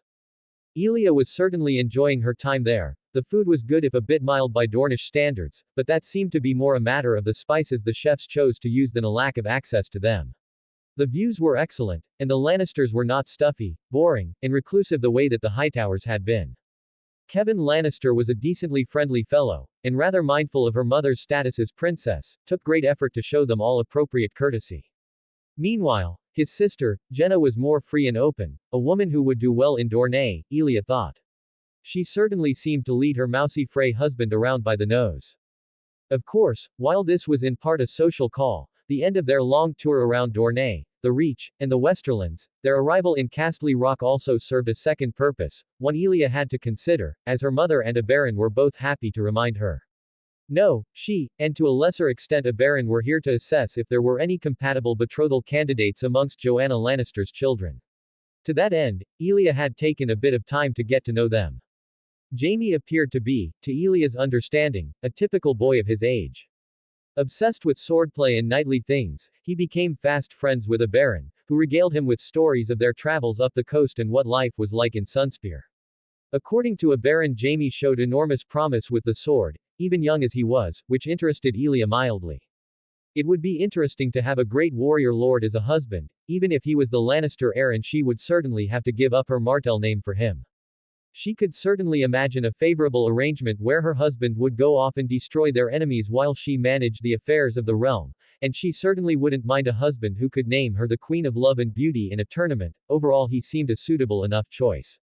Better than anything the Hightowers had to offer, even if he was a bit too young still. She didn't need a bookish husband, after all, she already had that part taken care of. In a similar fashion to a baron with Jaime, Elia had made an attempt to get to know Cersei and found that she was dissatisfied with her life at Castle Rock. The girl seemed to be utterly dissatisfied with anything remotely ladylike that was required of her, except perhaps cosmetics and clothing, which she seemed to have a rich taste for. Still, she protested against the lessons she was being taught by Lady Jenna, complaining constantly and refusing to do much at all of her work. Now, Elia did not like embroidery much herself, but she could not remember ever rejecting her lessons as fiercely as Cersei did. No, the girl seemed to have no interest in growing up to be a proper Andal lady whatsoever. She was loud, brash, and demanding, fierce, and willing to fight physically. She was also more than happy to rope her twin brother into her attempts to avoid her duties. Indeed, on the 4th day after Elia started attending her lessons with her, she was pleasantly surprised to discover that Cersei was better behaved throughout her lessons. The girl sat still, didn't complain too much, and actually managed to get some embroidery done. It was a nice change of pace from 3 days of whining, and Elia wondered how exactly it had happened. After lessons were over but before dinner, she asked Cersei why her mood was so much better, and the girl looked at her surprised, before quietly admitting that they didn't know that they were supposed to be meaner. It had taken Elia a minute or so after that to realize that it had actually been Jamie in disguise throughout the entire day. Wearing one of his sister's fine dresses while she wore his yard clothes, he had apparently spent the entire day attending her lessons in her place so that she could go out and take his instead. When Elia got back to her own room, she threw herself onto the bed and rolled around laughing. It was so incredibly silly, and she didn't doubt that the twins had done it many times before as well. Jamie was too skilled at embroidery, probably better than his sister because he actually paid attention. She'd had difficulty explaining her snickers that evening at dinner, as she glanced back and forth between the two children, who gave nothing in particular away despite wearing each other's clothes throughout. She'd even asked Baron after dinner if Jamie had performed well in the yard that day, and Baron just said that he'd been a little slower than usual, but not really enough to matter.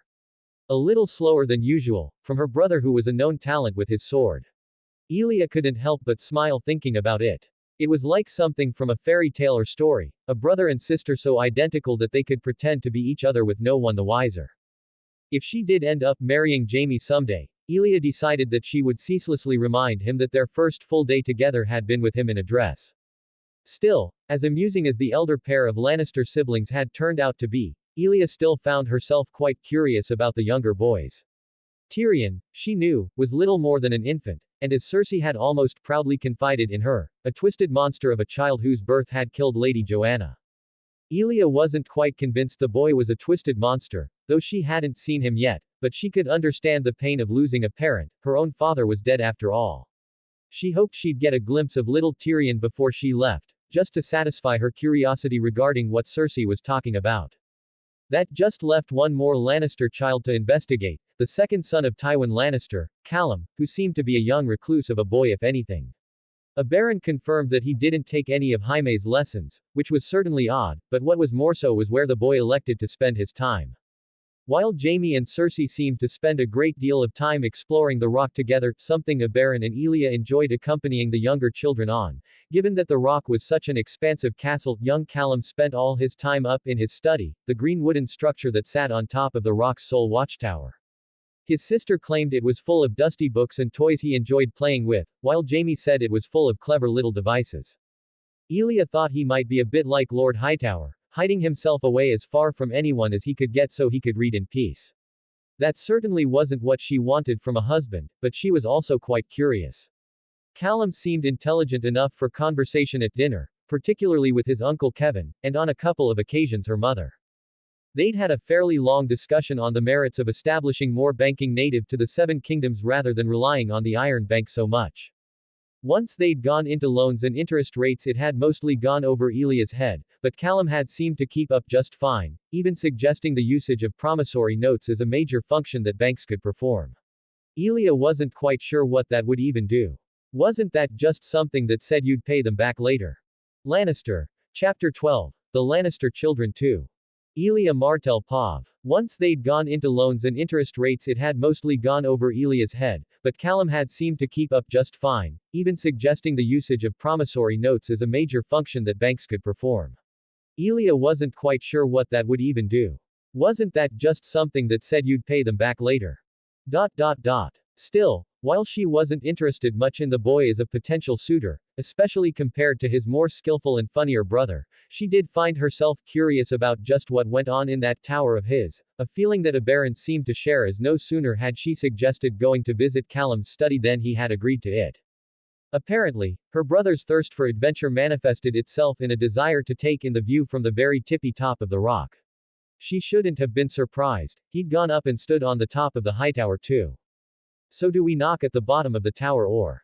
Baron asked, panting slightly as they finished the rather arduous climb up from the general living quarters to the very summit of the rock. It didn't seem like it was that long. They were very close relative to the mountain as a whole, but it was still some 200 steps on a spiral staircase between the balcony where they had dinner and the base of the watchtower that Callum had made his home.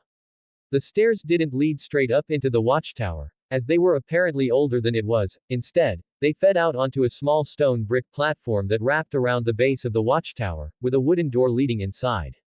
I don't know if he'll be able to hear us if he's up at the top, Elia admitted, scratching the back of her neck as she reached forward and pushed the door open. It was unbolted, which became less surprising somehow as she was hit by the smell and sound of the inside. Oh. It's a rookery. She smiled, as ravens and pigeons turned to squawk down at her from above. Elia had always liked the Martell rookery in the sandship, and they had another one in the water gardens that wasn't as nice. The sound of bird cries was comfortable as far as she was concerned. Oh great, a rookery, a baron repeated, a bit less enthused. She imagined he was imagining something more adventurous. Regardless, she made her way to the opposite side of the tower and started to climb upwards. There were several wooden platforms and ladders going upwards in a spiral along the sides of the watchtower, giving access to the various perches and nests around the rookery. As they climbed, Elia cheerfully tossed the bird a bit of the dried pork she'd brought with her for lunch, which caused a great kerfuffle of feathers as they all dived for it. Smirking, she beat a baron to the trapdoor at the top of the tower and knocked several times.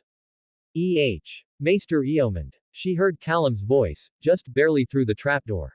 Nope. You've got guests. Elia shouted cheerfully back up. Oh. The trapdoor was heaved open quickly. Princess Elia, Prince Oberyn, the child looked down at them, a bit of confusion on his brow. What brings you? No, please, come on up, and do try not to let any of the birds through. It's near impossible to convince them to go back down. Elia smirked at that, and hurried up, with Oberyn following quickly behind her. Soon Lord Lannister's second son slammed the trapdoor back down, and Elia found herself in a strange environment indeed. Callum Lannister's study was like stepping into a messy, but strange world of metal, wood, and wheels, as well as books. Admittedly, lots of books. On three sides of it, massive windows made of clear glass panels looked down over Lannisport, the ocean, and the Westerlands, and atop a myriad of desks and tables, there were strange contraptions of cast iron and wood that seemed to all be in a state of half-assembly. The remaining wall was covered in bookshelves reaching up to the rafters, with a ladder on wheels running up to meet them. Above even that was a storage area where crates and piles of materials sat in a loosely organized manner. It was all entirely bizarre, like nothing she had ever seen before. What a view! Her brother, seemingly having no time to spend on the strange study, rushed to one of the windows, which was open to let in the ocean breeze on the heights. I can see why you shut yourself up here now, little lion. Oberyn chuckled. This is far better than any of the balconies below. Elia glanced over at the boy in question, who was smiling at her brother's words. We all came up here with my mother once, that is, Jaime, Cersei, and I, and we had a picnic. I adored the view. Afterward, I made a plan to have it converted into my study. He grinned. I love looking out over the Westerlands, seeing the ships coming in and out of Lannisport. I'd live up here if Uncle Kevin let me. He sighed. On a clear day, you can see straight to the tip of the upper spine, 50 miles away. I'd like a study atop the sandship, Oberyn started to mumble, and Elia could only roll her eyes, turning to their host herself. Your siblings said you were bookish, but what's all this mess up here? She asked the boy, gesturing around at the various bits and bobs scattered across the desks in the room. They look like the pumps on ships, and other things. These are hardly children's toys. Did Cersei call them that?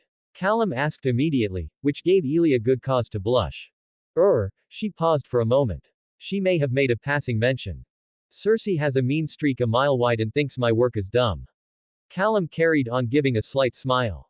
She loves me, but she's very bossy, and doesn't like that my interests diverge from hers so much.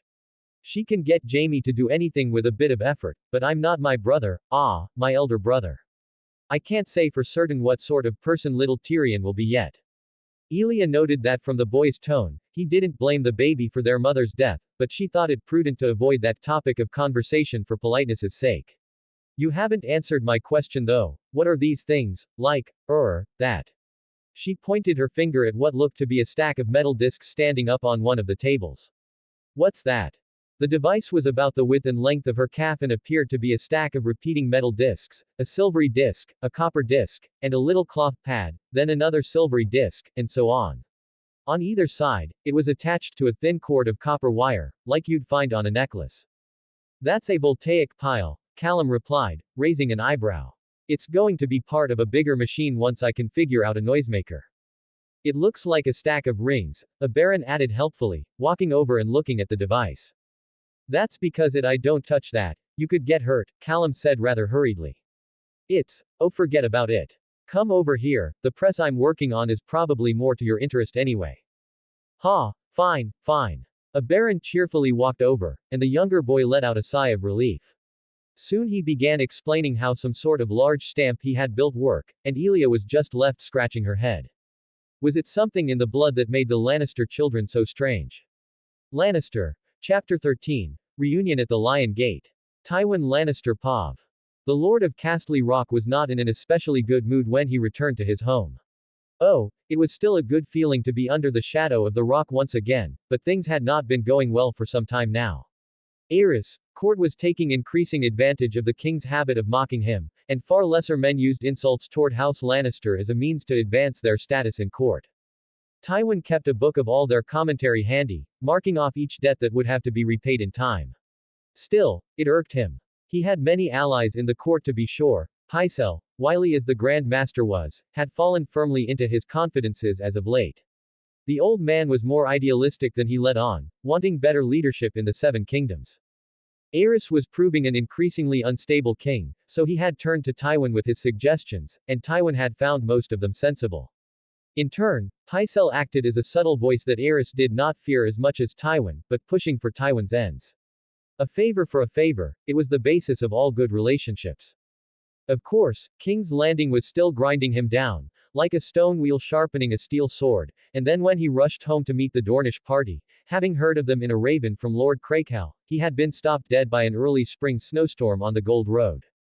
When the snow melted back, part of the dirt road had collapsed in a landslide caused by snowmelt, and Tywin had been forced to stay in Deep Den for a week, though he took some mild enjoyment in overseeing the work teams himself. The Lydon men were competent enough and reasonably dutiful to their task, which saw Tywin pay them each a silver stag as a reasonable reward for their dedicated service. He would figure out a way to reward Lord Lewis later.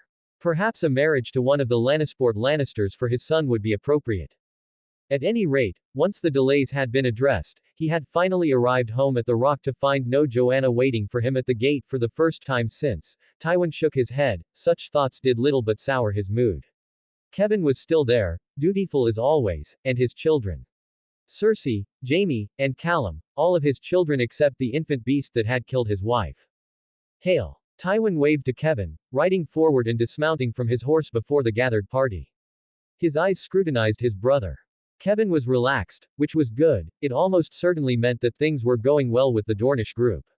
Kevin had a small nervous twitch that would start in his left hand if he was about to tell Tywin some bad news. No such signs were present here. Hail Lord Tywin. Kevin greeted him. I return your castle to you. He made the standard gesture, placing his palm over Tywin's as if passing him a physical key. Tywin gave his brother a small nod of thanks, which made the man smile, while he turned his attention to his children in turn. First his heir. Jaime, how have your lessons been going? He asked, turning to his elder son, which made the boy's eyes light up. I'm doing very well. Jaime grinned. Uncle Garyon says I've got a talent with the sword and at riding, and Prince Oberyn seems to think much the same. He preened, and Tywin smiled. He placed his hand in the boy's curly blonde hair and ruffled it gently. Very good, martial skilled as well for a lord. Tywin felt a bit of pride in his son. He had never been a particularly apt knight himself after all. Still, see that you don't forget your other lessons though. He felt pressed to remind the boy. Jaime's preening fell off somewhat at that, but he still nodded in acceptance. Yes, father. Good. Tywin smiled, turning his gaze to his daughter. And you Cersei? I've been doing well father. Cersei smiled brightly. I've memorized all the houses in the Westerlands, lordly, and knightly, and moved on to the Riverlands. Well I do hope I'll be allowed to take more lessons about lordship and such, like the ones Jaime is taking. I ought to be able to assist my future lord husband properly. Tywin looked down at her for a moment, considering her request. On the one hand, Cersei had always been a bit too focused on boyish pursuits for his liking, but on the other, her mother had done much as she was suggesting now.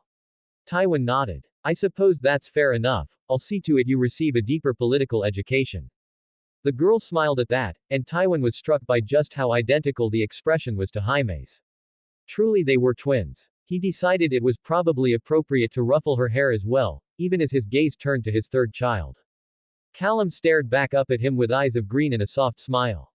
I'm glad you're home, father. The boy took the initiative, as he was wont to do. Did my letter reach you in Deep Den? Tywin nodded. Yes, it did. He gave the boy a small smile. His second son seemed to look more like Joanna every time he saw him, though Tywin thought that was probably just a trick of the mind. Since his wife had died, Callum had been writing him letters every 10 days or so. While they were no substitute for the loving words of his wife smelling of her perfume, Tywin found he appreciated them nonetheless. They were a frequent reminder that far away from King's Landing there was still a family that greatly cared for him. How have you been, Callum? Well enough. Prince Oberyn has been spending an inordinate amount of time visiting my study, so I haven't been getting as much writing done as I wanted. The boy smiled. I think he just likes the view, but he's not bad company. Oh, so that's where he's been getting off to. Jaime blurted out, and Tywin raised an eyebrow as he continued. Uncle Garyon was wondering for the first few days he was practicing in the yard with us. He's very good. HMPH, Callum smiled.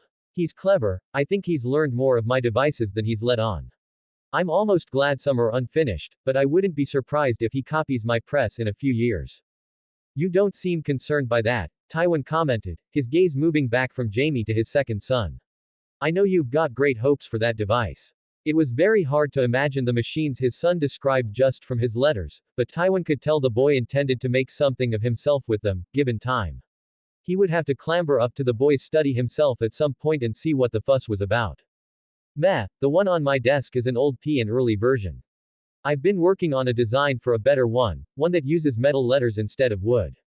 Tywin nodded. While he didn't entirely share his son's high hopes for the device's implementation, he could appreciate the value of a large reusable stamp. It would help with things like edicts at least, that needed to be sent out to many lords at once. Once Callum had a finished device, he would take one to King's Landing. Since he'd already ruffled Jaime and Cersei's hair, he reached down and ruffled Callum's too. Though the boy never preened the same way as his siblings, instead he seemed to always be thinking about the next project. Tywin was no fool, he could see that his son had understood the Game of Thrones at a preposterously early age, that he was working out every possible means to make himself useful, to make his realm stronger. Jaime and Cersei were normal children, as normal as any other Lannister, but Callum was focused and determined far beyond his years. Tywin could see it in his letters, he had seen it when he was young too. Of his 3 unblemished children, Callum's mind was closest to his own. Part of him worried that Callum's intelligence would be a threat to Jaime's rule someday. Already he was seeking to alter the political order of the Westerlands, before even his 10th year. Tywin could not entirely silence those worries within his heart, even as he felt pride in both of his sons. He wished he could be home at the Rock more often, see how they interacted, how much they loved each other. He did not want his legacy to be a civil war that ruined the Westerlands. Still, as he looked at the two, smiling and chatting as their sister tugged them along deeper into the rock, he had a hard time imagining it. Perhaps little Cersei could be a peacekeeper between her brothers as Jenna was for him. Actually, that wasn't a half-bad idea. He'd have to speak to Jenna about that later. See if she could bring the girl around on it in the long term. Regardless, for now, they had go speak to the Dornish party, and Tywin would have to hear out what they were really here for. Lannister. Chapter 14. Family Discussion. Nella Martell Pav. Princess Nella Martell of Dorne was of two minds about her visit to Castle Rock. On the one hand, the staggeringly large castle had tens of thousands of stairs, and hundreds of miles of passages, and her hips had been suffering throughout their stay. One thing Joanna had never told her about her home was the sheer number of steps. On the other hand, the Lannisters had been nothing but pleasant. Her children got along with Joanna's, much to her delight, while Kevin Lannister, and rather surprisingly Joanna's second son Callum, proved capable conversationalists. The brother of Lord Tywin was clearly more capable than any gossip gave him credit for, not merely his brother's dog's body, but the real shock was to be engaged in the principles of Dornish tax collection by a child who she knew was no more than 8 years of age. At various dinner and breakfast conversations, the boy had pried into her seeking a level of detail that she couldn't remember ever having to explain to anyone before, not even her heir Doran. How were bailiffs selected? What was the rationale for assigning them regions? Did House Martell provide their housing on a royal budget, or were they housed by local populations as a form of tribute? What safeguards were in place to ensure their good performance? It was staggering meeting someone so infatuated with the minutiae of her kingdom's bureaucracy and administration, asking questions she herself had not thoroughly asked until she was already Princess of Dorne. That boy was smart, too smart. If he could pry into the depths of her tax code by simply reading books on the subject, then he could likely pry into any other aspect of her kingdom as well. Dorne was not a land of honesty and chivalry, and someone who could find where the skeletons were buried in the dunes was dangerous indeed. Still, he was not necessarily dangerous to her, and the same went for Joanna's other two children. From a baron's reports she had learned that young Jaime seemed to be shaping up into a fine Andal knight, while from Elia's, Cersei Lannister was an adventurous young girl with a head for adventure. While Jaime was proving to have an exceptional arm, from their conversations Enella found both of them to be of relatively ordinary intelligence, at least when compared to their younger brother. She hadn't seen Tyrion yet, but he was an infant and would no doubt have nothing meaningful to learn at such a small age. She snorted. Perhaps she was biased towards Callum amongst the three because he so closely resembled the sweet Joanna she remembered. Of course, while Callum's intelligence made him a potential threat to her family in a decade or so, the very real lion of the realm in Lord Tywin was the actual threat, and his return to the castle had set everyone present on a knife's edge. Kevin was less talkative, the servants more attentive, and Jaime and Cersei Lannister were better behaved. Callum was much the same, which was another point adding to his danger. Aberon and Elia seemed to notice the shift as well, and she had to consult with them privately about their actual objectives here. Cersei is acceptable, though she's been quite resistant to my charms thus far, Aberon said carefully, as she had asked him his opinion on his potential match first. She is not old enough yet to tell if she'll be pretty or not, but I think her desire for adventure is pleasant enough to match against my own. I do not hate the idea of marrying her in a few years. He stopped for a moment, thinking. That's about the sum of my thoughts honestly, she's a nice enough girl. Enella smiled. Aberon let his heart rule him as always, not a comment on political benefits or negatives. It wasn't that he didn't know, rather that he knew that she knew, and trusted Enella as his mother to select a suitable political choice. She's certainly not as comely as Lord Euronwood's daughter, Elia added with a giggle, that set Aberon to fidgeting, the boy had clearly been smitten with her. If this arrangement did end in a betrothal between Aberon and Cersei then she'd have to put in place a plan to keep her son away from Euronwood for the foreseeable future. What of you Elia? Enella turned her focus to her teasing daughter, who reclined back on the velvet pillows in their guest quarters. Which of the Lannister boys would you prefer? Oh, Jaime certainly, Elia replied without hesitation. He's very charming for a child, seems to be a whirlwind in the yard, talented in embroidery, and looks quite good in a dress. All that, and he's set to inherit the Westerlands, he's obviously the better pick. The sound of Aberon spitting out his wine and coughing brought a clear smile to Elia's face, even as Enella raised her eyebrow. Well dear, I won't pry into how you know that. Not today at least, Enella would be lying if she said she wasn't interested at all. Your thoughts on Callum? Too bookish, he reminds me of the Hightowers, though he's a little better than them, Elia replied, frowning slightly.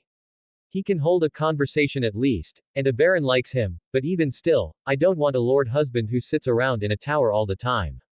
Enella paused, taking in her daughter's words. Elia was a young woman driven by her passions, and Enella wondered whether she'd considered just how much the younger Lannister boy could grow. Still, she didn't want to press too much. Aberon, Elia says you like him, your thoughts? What, to marry him? I'm not a swords W. Enella shook her head. Your thoughts on his suitability as a husband for Elia? Well obviously if Elia doesn't like him it won't work, but he is very clever. That press device of his has serious potential. I intend to commission someone to make something similar when we return to Sunspear. It's something that could compete with the artisans of Essos, just on its own. Aberon paused. Overall, he strikes me as someone entirely committed, even at his age, to the Game of Thrones you often speak of mother. I would not say he will necessarily be bookish forever, he is driven. He may take after his father in other ways too. Strange, he looks much more like his mother. Enella snorted, before turning her gaze back to her daughter, giving her a long glance. Elia, she said at last. I do not know if I will necessarily be able to win a betrothal between you and Jaime from Lord Tywin tomorrow. If I cannot, would you be willing to accept a betrothal to Callum instead? I would dearly like for one of you to marry one of Joanna's children at any rate, in memory of our friendship. And also because Dorne, as always, desperately wanted allies to their north. The legacy of hostility between the Reach, Stormlands, and Dorne meant any alliance that could sandwich those two nations was highly desirable to House Martell. Elia paused, frowning, her daughter's face grew more serious, and she paused midway through eating a grape. Finally, the girl sighed and finished the grape. I would not hate it, I don't think, but I would not love it either. For the love of you, mother, I would accept the betrothal. Enella nodded. Stepping up from her chair, she walked over and embraced her daughter. I love you as well, Elia, my evening flower. She stroked the girl's hair tenderly. I will do everything reasonable to secure a betrothal to Jaime, or for Cersei to marry your brother before I ask for a betrothal between Callum and you. Thank you. Elia nodded, smiling, and Enella couldn't help but return that smile as her daughter embraced her in turn. So sappy, a baron commented from across the room. You know there's a decent chance the lion turns us down entirely. He was giving us suspicious eyes all throughout dinner. He's much less friendly than his children. Joanna said that Tywin had been forced to grow wary and suspicious by his role as Hand of the King, Enella said, somewhat cautiously. Oh, not when he drowned the Rhines and all their servants. A baron asked sarcastically. I think he may react badly to our request. He seems like a man who makes his own plans and doesn't intend to let the wants of others change them. I have no doubt he already has betrothals in mind for Cersei and Jaime at least. They're old enough. We'll have to make the case then that we are a better option for him then, Enella said, standing back up to her full height. We have our royal name after all, and he greatly desires respect. The closest trade with Essos is ours, and we don't lack for wealth. I also hope dearly that Lord Tywin will respect Lady Joanna's wishes. Enella had loved the woman deeply long ago, she certainly wanted to see her will done. She hoped the same was true of Tywin. I do as well. Elia nodded. Certainly, while he is still young, Jaime has been the most interesting and of most suitable status of anyone we've met on this journey. Enella nodded, pulling her children into her arms once again. It was best to be in a good mood herself when she went off to bargain with the lion tomorrow after all. Lannister. Chapter 15. A Matter of Betrothals. Anne. In the game of stones, you either win or you wait. The more power stones you offer, the faster the chapters come. Tywin Pav. The lion reclined in the seat of his power, a land where he ruled as king in all but name, where cowed vassals and compliant small folk hurried to achieve his every end.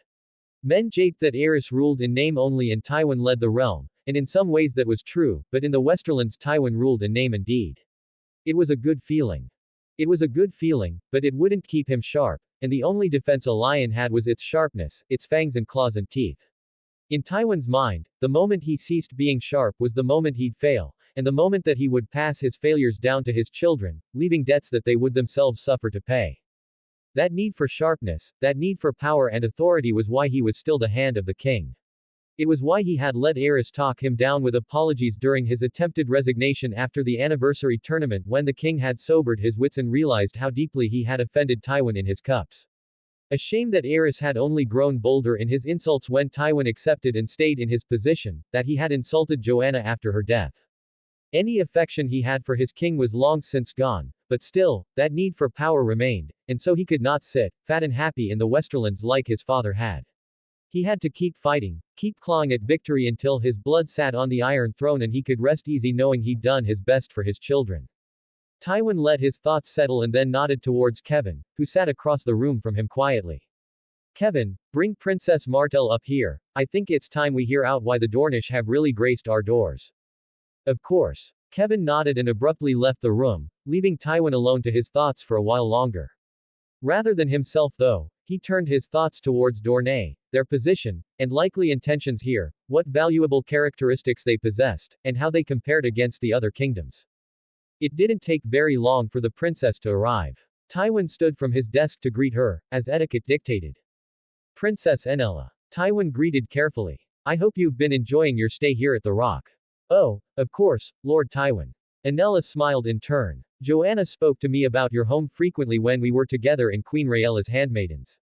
I see. Tywin's eyes narrowed ever so slightly. Was she attempting to play on his love for Joanna to see her ends through? That was a dangerous game to play. I hope it has lived up to your expectations. Indeed it has, your home is indeed remarkable, Lord Lannister, without doubt, the most impressive castle I've ever seen. It has been made that way by many generations of Lannisters, Tywin said firmly. Passing it down from father to son since Lan the Clever himself. We have done well by the Rock and it has done well by us. Of course. The woman nodded curtly. It is plain to see the care and artistry kept here. Tywin decided that he would hold off judging her ill intent for now. She was being respectful enough, though he disliked the attempt to use Joanna against him. I thought it would be best for us to discuss why you chose to visit the Rock.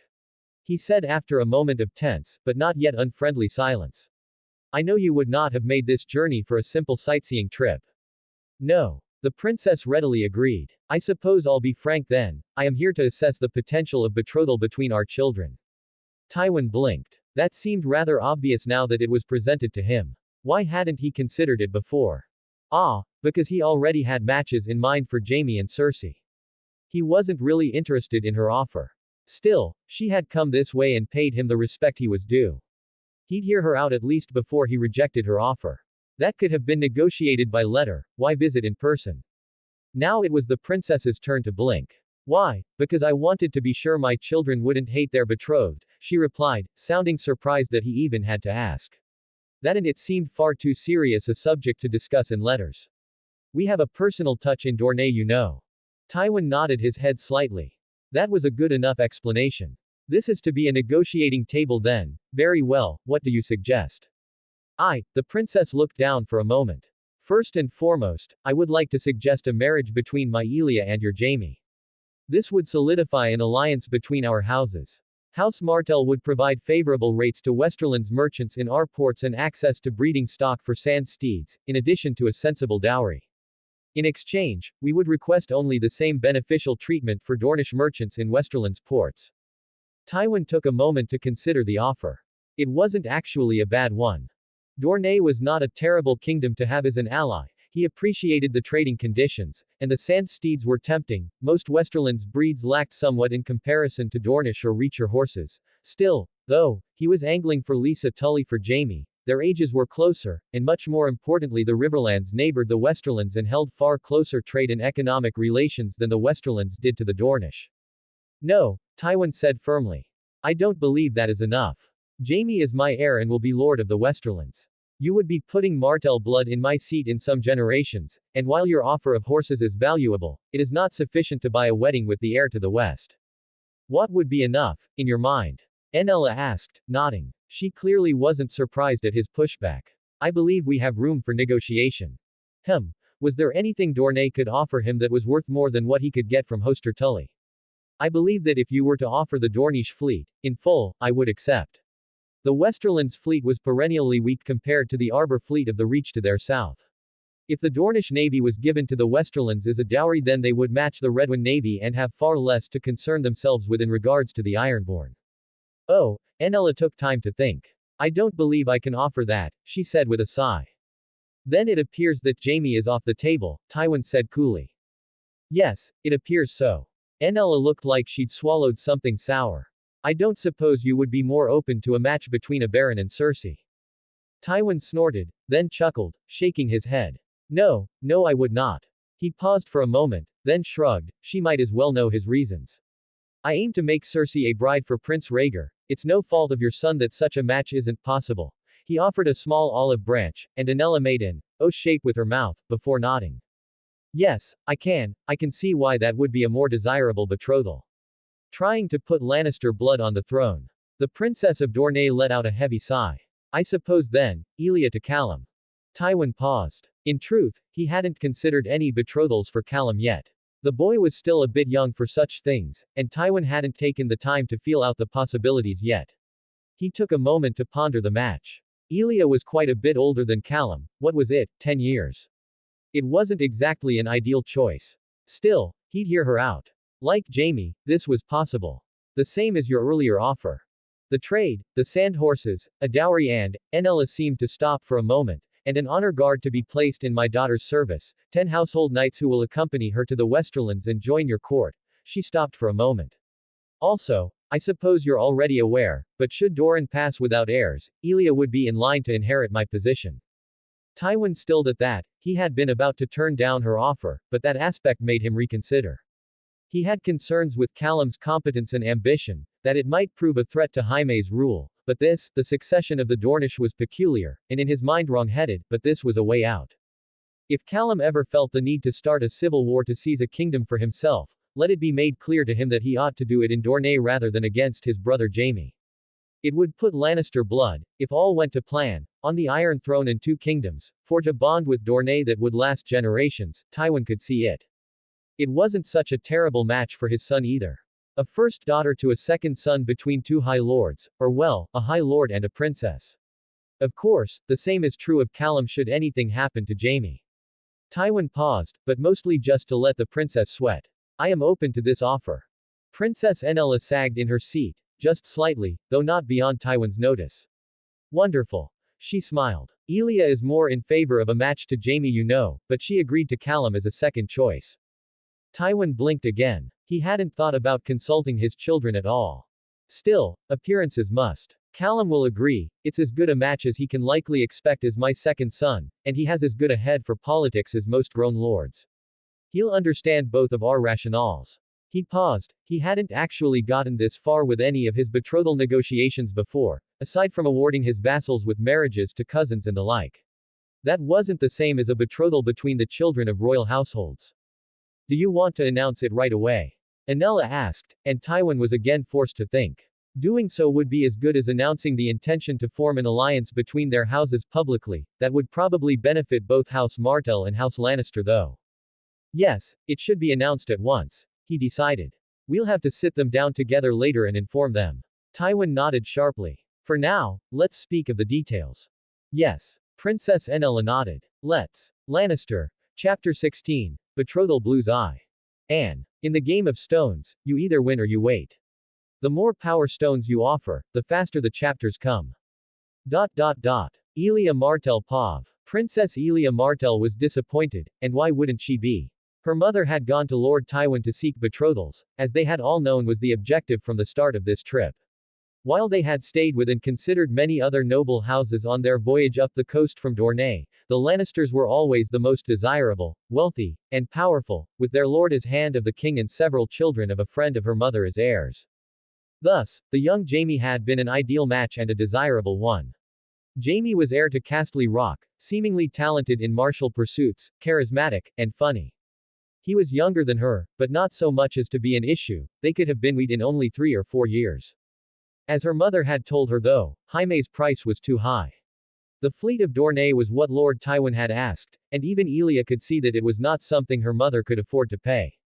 The fleet was their kingdom's best defense against slavers, pirates, and other seafaring villains from the Stepstones and the Free Cities.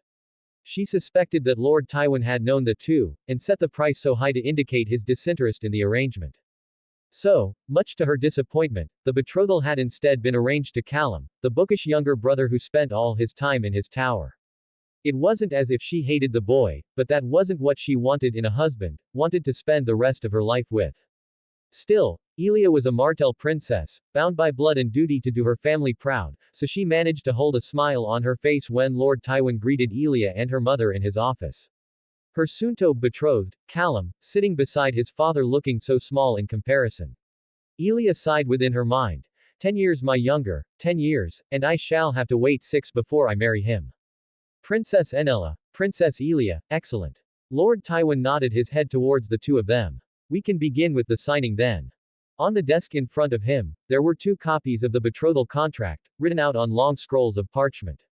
A formal betrothal contract was nearly as fixed as a marriage, wars had been started over violating them before. Elia knew the signature she would make here would be as heavy as an oath sworn on the 7. Glancing over the parchment, the terms of the betrothal were thus. Princess Elia Martell of House Martell shall be henceforth betrothed to Callum Lannister of House Lannister. They are to be wed on or around the 5th day of the 6th moon, 281 AC, in a sept of appropriate standing. They are to keep their house names until and unless one or the other assumes a position as Lord of the Westerlands or Princess of Dorne, at which point the other will join the house of the one assuming said position. Any children produced by this union are to be named to House Lannister unless Princess Elia assumes the position of Princess of Dorne, in which case they will be named to House Martell. Effective immediately upon the marriage, the following terms will take effect. 1. House Martell and House Lannister will enter into an alliance, in times of peace and war. Should either house be placed under threat, the other will summon their banners to help defend it. Likewise, both houses shall work towards their common benefit in matters of trade and economy. 2. House Martell will provide a dowry of 8,500 good dragons to the household of Callum and Princess Elia, as well as a stock of 8 Dornish sand steed studs and 16 mares of high quality from Dorne's royal stables. 3. House Martell will send an honor guard of 10 household knights to accompany and serve at Princess Elia's command in the Westerlands. 4. House Lannister and House Martell will treat merchant vessels hailing from the other kingdom under the same laws and tariffs as merchants from their own lands. 5. House Lannister will provide the married couple with an ongoing stipend of 50 gold dragons per moon until and unless either Callum or Princess Elia attain a lordly or royal position to finance their own means. Let the agreement of House Martell and House Lannister to these terms be acknowledged under the eyes of the seven, and let the breaking of these terms, for any reason other than the death of either Callum or Princess Elia prior to their marriage, be cursed under the eyes of the seven. Below the terms, on the parchment, there were 4 lines, exactly the same across both copies of the betrothal contract. Elia glanced up from the parchment. Her mother and Lord Tywin seemed to both be satisfied by the terms, based on their expression, while Callum, the boy, looked down at the contract with great focus, much as she had been doing a moment earlier. Suddenly his green eyes snapped up and met her gaze, and Elia found herself staring back. The boy's expression was hard to read, but she felt as if there was a great deal happening behind his eyes. Thoughts she didn't know him well enough to pry into. He broke their mutual staring a moment later, shaking his head. Shall we sign it now then, father? Yes, Tywin replied instantly. After you, Princess Enella. Elia nodded slightly, since her mother was, technically, of higher status than Lord Lannister, even though he was arguably the second most powerful man in the Seven Kingdoms, she would put her signature above his. Of course, the writing of the betrothal made it plain that it was House Martell offering concessions to the more powerful Lannisters to make this happen, but such was the nature of political etiquette. Elia watched with slightly bated breath, her mind running in circles as her mother lifted the quill from the pot and signed both sheets of parchment. She felt her hand quiver slightly, unable to focus. There was no going back from this. This was the rest of her life being signed away. Elia glanced over at the young boy she would end up being married to again, unable to keep the frown off her face, but fortunately, everyone was looking elsewhere as Lord Tywin picked up the pen and signed it.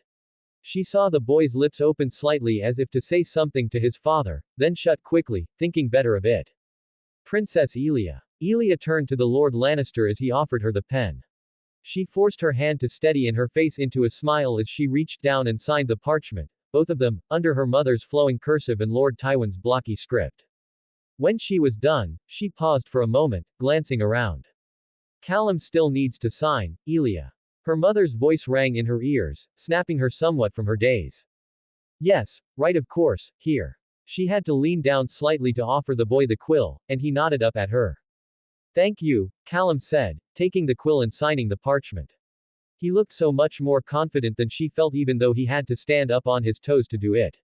He let out a small breath as his neat cursive took its place beneath the other signatures. It is done then. Yes. Lord Tywin nodded. It is. He paused for a moment, looking between the two of them, then glancing up towards her mother. I think it would probably be best to give the two of you some time to speak privately, now that you are betrothed. Her mother said, and Elia didn't feel well enough to protest at all. She probably shouldn't anyway, so as to not offend Lord Tywin. We need to wait for the ink to dry at any rate. Sir Ilan will chaperone, Tywin said shortly, nodding to the knight that Elia hadn't even noticed. Standing at the door of the room. He turned back to her mother. We should discuss the details of announcing this betrothal to our vassals. Indeed. Princess Enella nodded, and in a short moment, Elia was alone. Alone in a room with a boy she hardly knew and had no real desire for, but was going to marry in a few years, and a creepy knight who didn't talk or move much at all. She couldn't help it. She let out a sigh. Walking over to one of the cushioned chairs on the side of the room by the window, Elia sat down and tried to gather her thoughts. 2 nights ago, when her mother had asked her whether she would accept a betrothal to Callum should Jaime fall through, she had said yes. Now she wondered if that had been the right decision. She could see the political rationale, the reasoning. She accepted it even. It was good for House Martell, good for Dorne, but it wasn't good for Elia. You too, huh? Lannister. Chapter 17. Betrothal Blues 2. Anne. In the game of stones, you either win or you wait. The more power stones you offer, the faster the chapters come. Elia Martell Pav. Now she wondered if that had been the right decision. She could see the political rationale, the reasoning. She accepted it even. It was good for House Martell, good for Dorne, but it wasn't good for Elia. You too, huh? She blinked, looking up at the child she was supposed to marry. No tall husband to hold her in his arms, and no great knight, just a slender bookish waif of a boy who looked like his mother. The boy in question wore a sympathetic expression on his face. I suppose your mother didn't take time to consult you either. Callum asked again, taking Elia's sullen expression as a reason to continue. I'm rather angry with my father over not talking to me honestly. Elia frowned at that. Do you find our betrothal unappealing? She asked, wondering if the boy would insult her now. That would be a fine addition to all of this. No, that's not why I'm angry with him. Callum shook his head. I'm angry because he arranged it without talking to me. I can understand his political rationale, and your mother's, I suppose, but he nonetheless chose to go through with it without even hearing my input. The boy narrowed his eyes. It shows a lack of respect. I will have to make him see that. Oh, Elia blinked. That, she supposed she would be angry too if her mother had not consulted with her first. That might feel better, at least then she would have someone to blame. She had agreed to this match if Jamie fell through, wanting to do her duty, but now that it was done she found it filled her with melancholy. I see. There was a pregnant pause as Elia decided on her next words. That doesn't seem reasonable at all, yes. She decided a neutral agreement was sensible. The boy in front of her might be smart, but he was still a child. He likely didn't understand just what their betrothal meant yet. That they had just been committed to spending the rest of their lives together. Of course, he didn't, how could he? She glanced up at Callum to find him staring at her curiously, concern in his eyes. Are you all right, princess? Elia shook her head, forcing a smile onto her face. Oh, I'm quite all right, she lied. Just lost in thought. Oh. Callum smiled. That happens to me all the time, what you thinking about? Elia paused, looking at the boy, an idea forming in her head. She pressed her hand to her chin as if to signify thought. Oh, I'm just thinking about what sort of husband you'll be. Callum blinked, a trace of pink finding its way onto his cheeks. Oh, well, a dutiful one, true-hearted and good and not unpleasant at all, Callum said rather quickly. Though we won't be married for some time. The boy seemed to want to avoid the conversation, but Elia had her claws in him now. Elia smiled, tilting her head to the side. It was true that the boy was bookish and unimpressive now, but perhaps with the right encouragement he might eventually make a passable husband, one she could put up with or grow to like. It struck her that she did at least have time for something like that. I think I'd like a husband who was gallant, dashing, and brave. She stared into his green eyes as she spoke. A knight to come sweep me off my feet, and to win tournaments in my name. She watched as the boy's face fell, and then he reached up, scratching the back of his head. I take it you wanted a match with Jamie, not me. Elia blinked. She hadn't intended to give that away at all, just convince him to become a bit more martial. She frowned, about to protest. She hadn't intended to insult him. I'm afraid I don't think I'll ever be Jamie, Callum said before she could think up an appropriate apology. I'll try to become decent with a sword I suppose, but I'm not sure I can win you tournaments. He paused for a moment, then turned to her. What about wars? Will wars be good enough? I didn't mean to offend you. I'm sorry. Elia processed what he'd just asked. Wars. Hearing the word said in such a blasé manner by a child so young was a bit distracting. What wars do you plan to fight, Callum? Part of her hoped it was just a young boy's flight of fancy, and the tiny child in front of her wasn't seriously proposing winning wars in her favor instead of tournaments. Oh, I expect there'll be several wars in my life, and I don't intend to lose them, Callum said quietly. I think they'll probably be easier to win than tournaments, for me, I mean. For Jamie, the tournaments would certainly be easier. Elia leaned back in her chair, grimacing. She wanted a martial husband certainly, but she wasn't so intent on grooming the Lannister spare into someone who would start wars for her sake. That was, well, it wasn't not romantic, but it certainly wasn't practical. I don't think that would reflect well on either of us, Callum. Let's speak about something else, she said cautiously. I suppose, well, another trait I'd like a good husband to have is to be attentive to me. She said, far more conservative now. She was afraid of where other chains of thought might lead the boy. Callum nodded seriously. I can do that. That's good, Callum. She nodded, glad that this one didn't lead anywhere else. Perhaps it'd be best if she just focused on how she'd prefer to be treated, rather than the martial valor she wanted in a man. After all, if she was going to be stuck with a bookish man, then she ought to at least try to teach him to be a courteous man as well. Tywin Lannister Pav. Father. We need to talk. Tywin Lannister was not a man used to being approached by others in anger, at least not within his study in Castle Rock, seated in a comfortable chair as he read down Kevin's reports on Lannister territories. Though he wasn't especially surprised that Callum was the first to do so in years. The boy was always on the move, and he could tell that his son had been upset with him when the betrothal was signed. So we do, Tywin replied. Sit if you'd like. Callum nodded sharply, moving to the seat across the table from him, listening despite the anger. Tywin had seen the same obedience when his son had kept from speaking out of turn during the signing. It kept his own temper low when dealing with the boy, an approach his other children had yet to discover. I'm quite angry with you, father.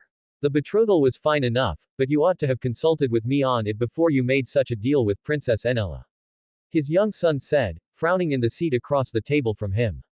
Tywin raised an eyebrow. It is my right as your father and lord to make such decisions for you, boy.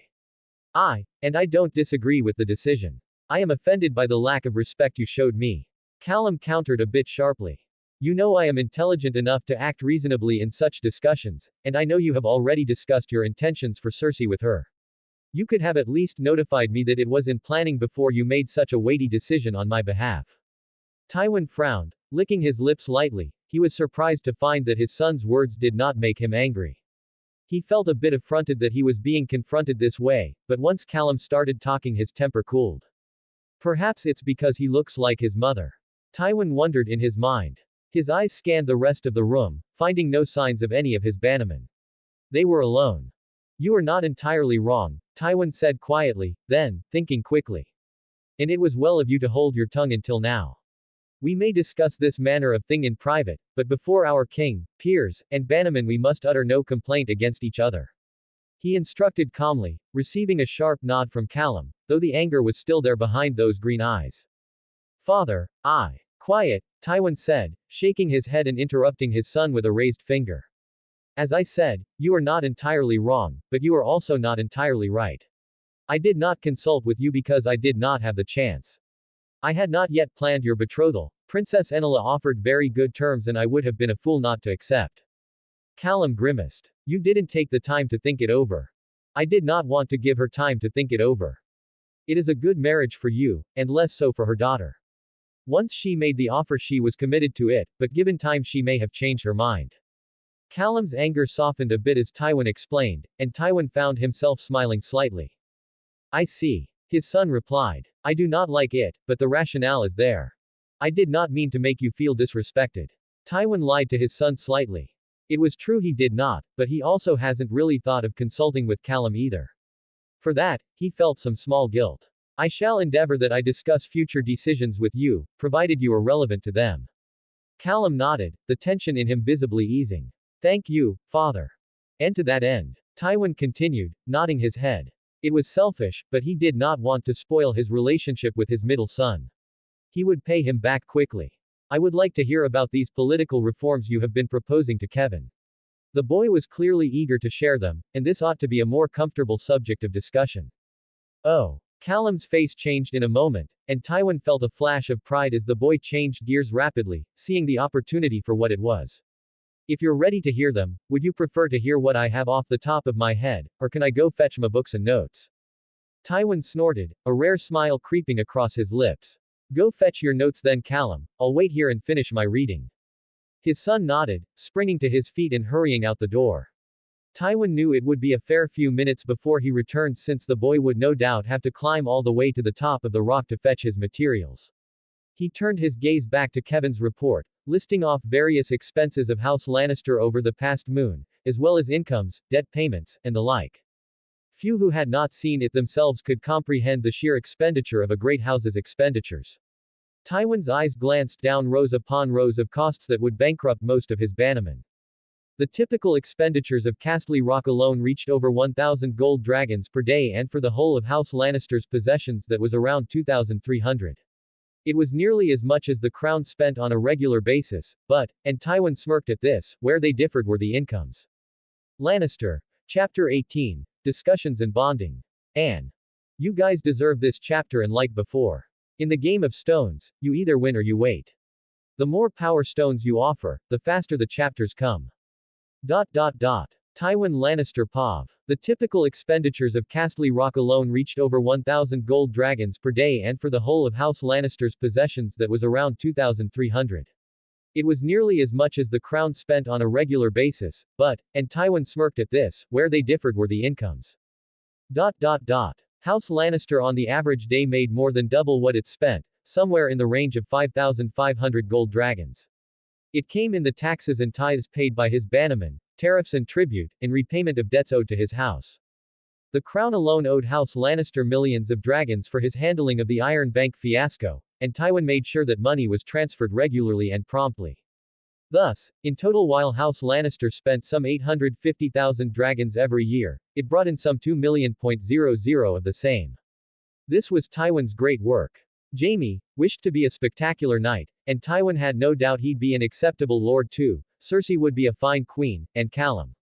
Well, that boy was driven towards half a dozen things of clear value, so Tywin had nothing to worry about there. For the Lion of Castle Rock himself, nearly all that he did was about leaving his house the wealthiest and most powerful it had ever been, that anyone has ever been since the Targaryens lost their dragons. Tywin was a man who cared deeply and passionately about his legacy. His father, Tytos, had not, and Tywin and his brothers had been forced to suffer under the ignominy that it brought them.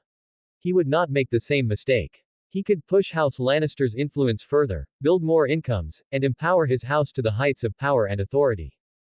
At only 33, he was the most powerful man in Westeros, by his own estimation. But it wasn't enough. It wouldn't be enough until he died and was buried, knowing damn well he'd fought and struggled and succeeded in raising House Lannister to heights unseen and wealth unimaginable. Father, I'm back. Tywin blinked off his thoughts and glanced back over at his son, Callum, now carrying 3 books, a quill pen, and a reef of loose papers precariously. Quite an arrangement, Tywin commented as the boy laid out his materials swiftly on the table next to him. He glanced at the books, leather-bound with no titles on the cover. They were clearly journals.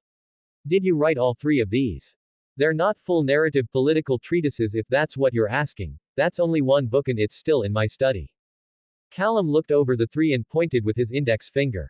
This one is my notes on pre- and post-conquest Westerosi governance and legal structures, this one is my notes on the same from Valyria and Essos, and this one is my notes on my own revised structure as I'm suggesting it in the treatise. Callum looked up at him, and he nearly smiled again at the fire in his son's eyes. This is enough for me to explain to you my ideas, compare them to existing structures in detail, and make my argument that the new model of governance I'm proposing will make the Westerlands more efficient. Tywin nodded his head slightly in understanding. And the papers? Notes from this conversation. You're my father, but you're also the hand of the king. You're probably amongst the most familiar with the king's law in the entire continent.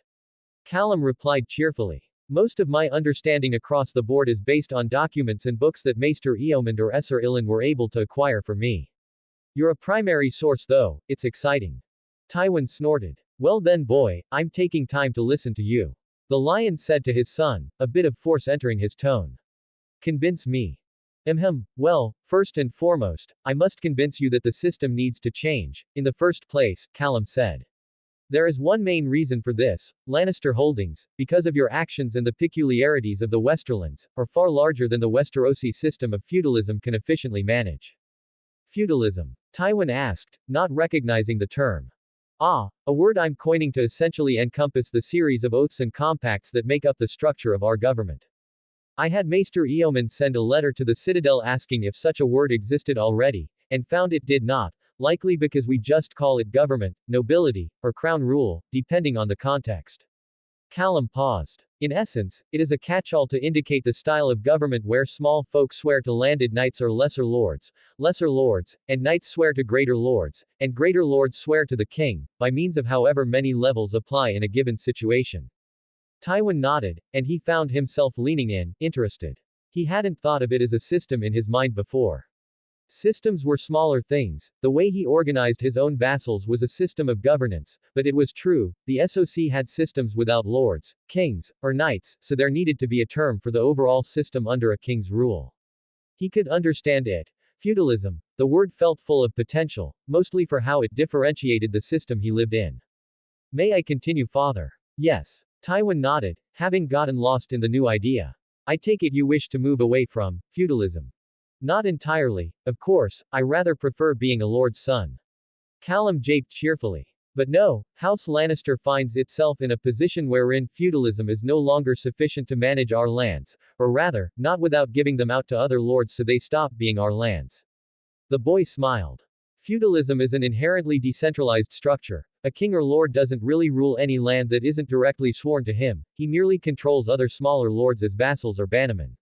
We do not wish to break up our current spectacular holdings to lesser houses, so this system is not desirable for us, instead we need to centralize government under an administrative state.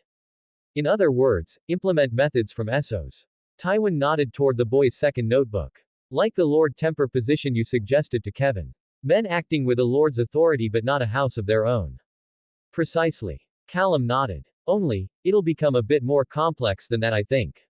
The boy scratched his cheek. Right now a lord's authority is too broad in many aspects, we ought to divide it into more manageable chunks so that lord's temper don't become real lords in full. Tywin watched as he pulled out his notebook. Dorne uses bailiffs for tax collection, rather than lords or landed knights doing it themselves. Likewise, in Volantis, the Triarchy appoints law speakers to hold court and implement the laws of the city, separated from its actual administration or leadership. In Braavos, the Sea Lord employs both military and administrative leadership, and in nearly all of the free cities the navy and a small civil army are held as a standing force by the central government, not distributed out to powerful aristocrats or magnates. Callum finished, flipping to a page in his notes and quoting directly. It is not necessary that House Lannister adopt any given one of these provisions, or indeed all of them, merely that we adopt a sufficient number to break up the potential power of Lord's temper and avoid creating what are in all effect new vassals that we have to keep happy. The men we appoint to maintain our territory must work solely for House Lannister, not for the establishment of new houses separate from House Lannister. Tywin nodded slowly. In his mind's eye, he could see the potential, and the risks involved. It was a path to potentially even greater power for his house, but also a perilous one. Our existing vassals will not like this, he said, though in truth he didn't fear any of his bannermen particularly.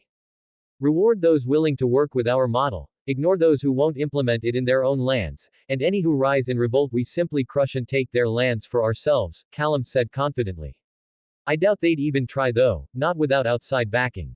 They fear you too greatly, father. As they should. Tywin agreed. We are well suited for this sort of reform. We are the only house that could possibly do it. Callum nodded again. We are the only great house with the strength and position to make this change work, largely thanks to your efforts, father. Tywin smirked at that compliment from his son before his lips settled into his typical contemplative frown. Very well then, Callum. The lion's eyes grew sharp. He could smell the opportunity here, increased tax revenues, the ability to rally larger armies under his own name, potential for eventual complete control of the Westerlands. He would need to know more first though. Tell me about the Dornish bailiff system. Callum nodded, snatching up his first notebook and flipping through it, before finding the page he wanted and beginning to speak in detail. The two of them burned through 7 tall candles that night, yet another expense for the rock, but Tywin Lannister thought it was worth every copper star he spent. Lannister. Chapter 19. Family Planning Anne. You guys deserve this chapter and like before. In the game of stones, you either win or you wait. The more power stones you offer, the faster the chapters come. Garyon Lannister Pav. Garyon Lannister walked the streets of Lannisport with an easy strut as if he owned the whole place. He didn't, of course, that was his brother's claim, but it was a good feeling nonetheless. A Lannister in Lannisport was as safe as a Lannister in the Rock, for the shadow of that mountain castle sat heavy, looming over the city in ceaseless vigilance. It was poetic, men said it looked like a lion at repose, but in Garyon's opinion, it was more like a big fluffy guard dog. He rather liked dogs. They were certainly better than his father's lions that to his knowledge were still being kept somewhere deep inside the rock. Those big louts were miserable in their tiny cages, grumpy and mean, he didn't have much love for them. Much like Tywin, Garyon chuckled to himself as he made his way towards a meeting with that very same brother. He had been out hunting on the Fair Isle when the Raven from Castley Rock arrived at Faircastle, summoning him home for some purpose or another at Tywin's behest. Personally, he hadn't even known Tywin was back at the Rock, as the man spent near all his time in King's Landing as Hand. It was only once he returned to Lannisport that he heard the news about his nephew's betrothal. Young Callum was to marry a Dornish princess, a fine arrangement for a second son, but then Tywin was no ordinary lord.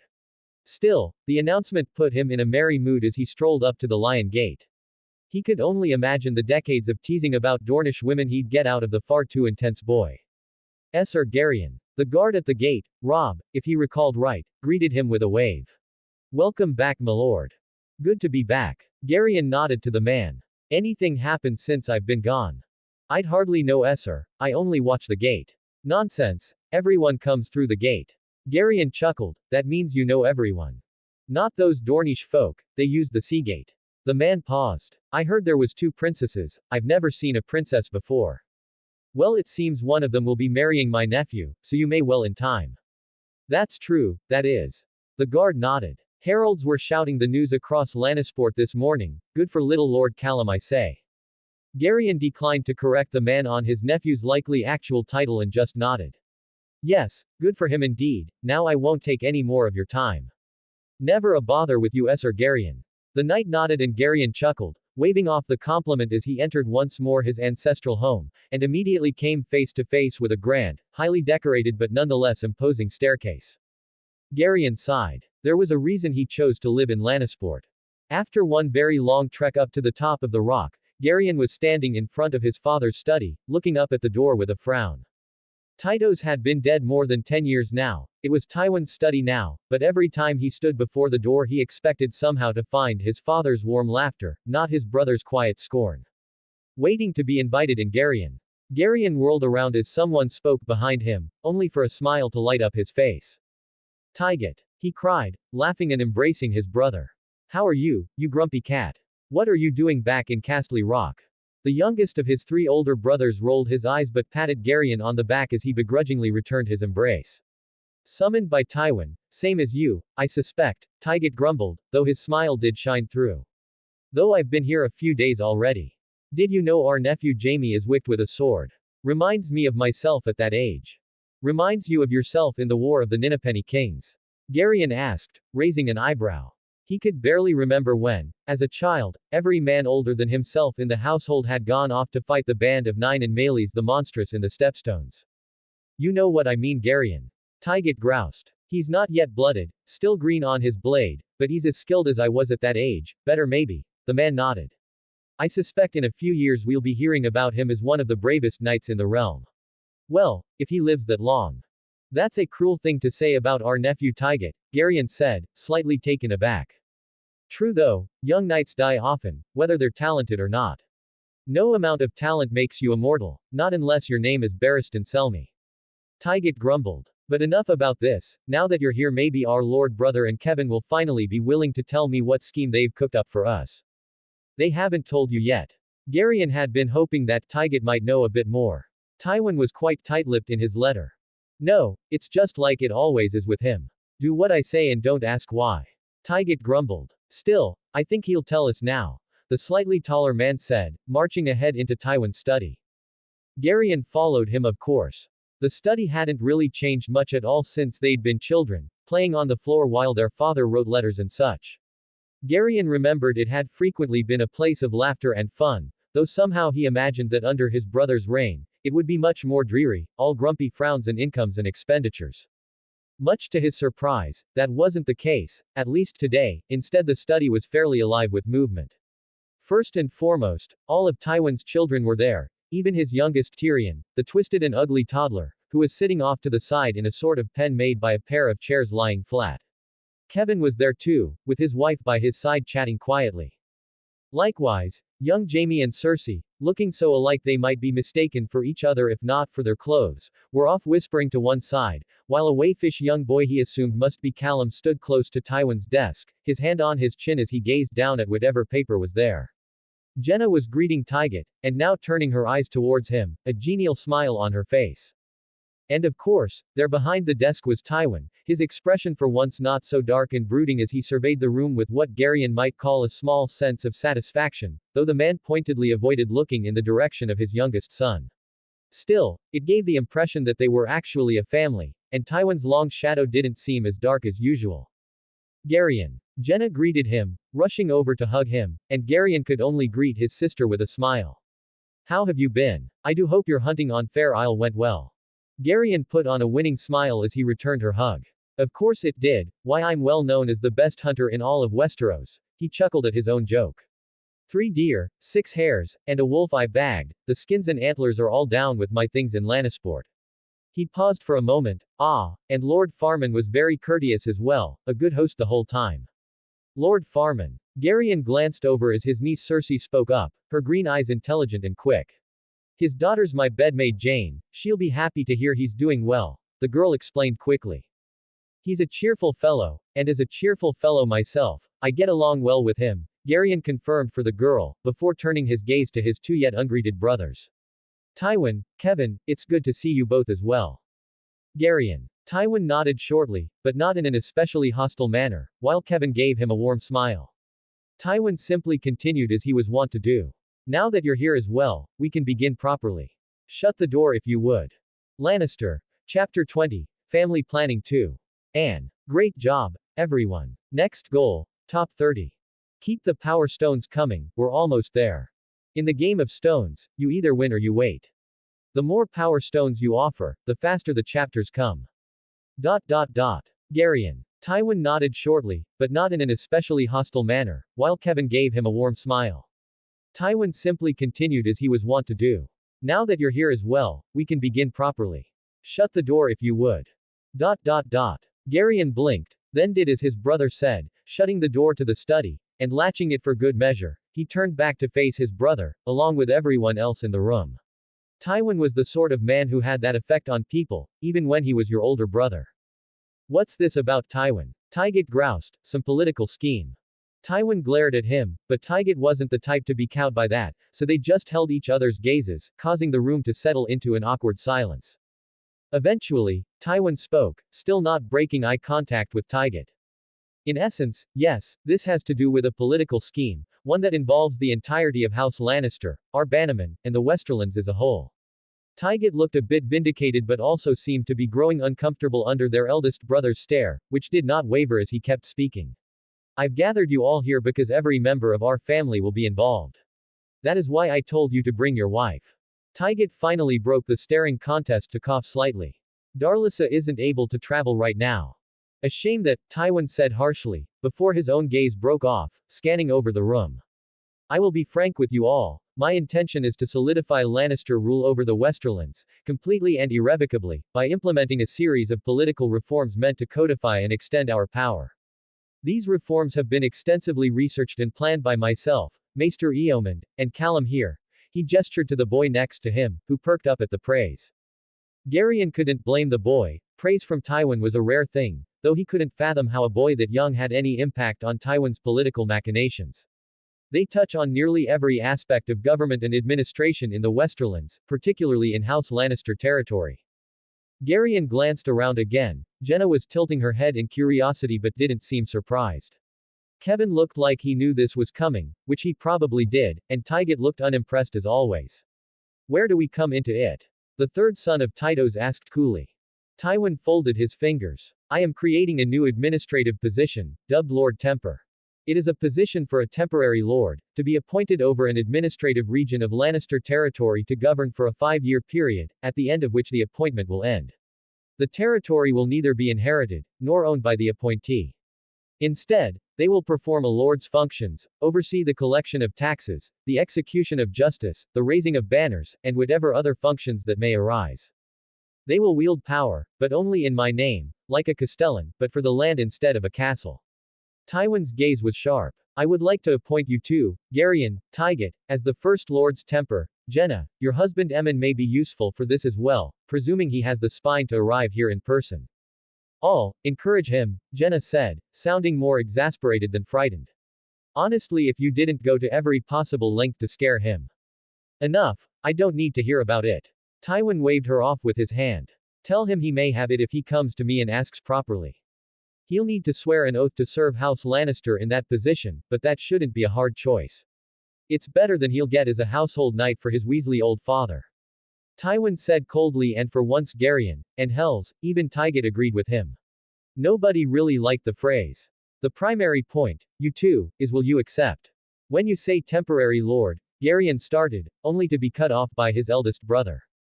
In all effect you will be a lord, acting in my name and without forming an independent house. You will rule with the right of pit and gallows, and be responsible for ruling the region, though you will be assisted by other new positions. There will be bailiffs to collect taxes, and law clerks to aid with court affairs once I finish the legal code. Tywin paused. I will likely also instruct you on specific goals I wish to pursue for a region specifically, but mostly you will rule in a manner similar to a vassal lord. Garion hesitated for a moment. He had never thought he'd get the chance to be a lord, not being born the fifth of his father's children, and the fourth son. Obviously, this wasn't the same as Tywin's position, not a true house lord, not even close, but still close enough in the ways that mattered. Will we be able to keep the profits of our incomes even after our appointment ends? Partially. Tywin nodded. Half of the collected incomes will come to the Rock, and 1/4 will be put into a regional treasury for use by future Lord Tempers, but the remaining quarter will be yours to do with as you please, which ought to be more than enough to enrich yourselves. Will we have full rights to establish new mines, hunt in forests, and that sort of thing? Garion followed on. Yes, that's part of the purpose of the position. Tywin nodded. With Rain and Tarbeck lands included, our territory is simply too vast for me or Kevin to govern directly. We must act as a family to improve our position. To improve your position you mean, Tyget grumbled.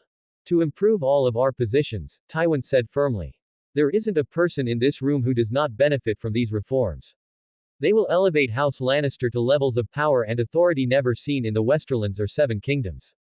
Tywin nodded. There's more, much more, but I need to know first, will you accept the appointments?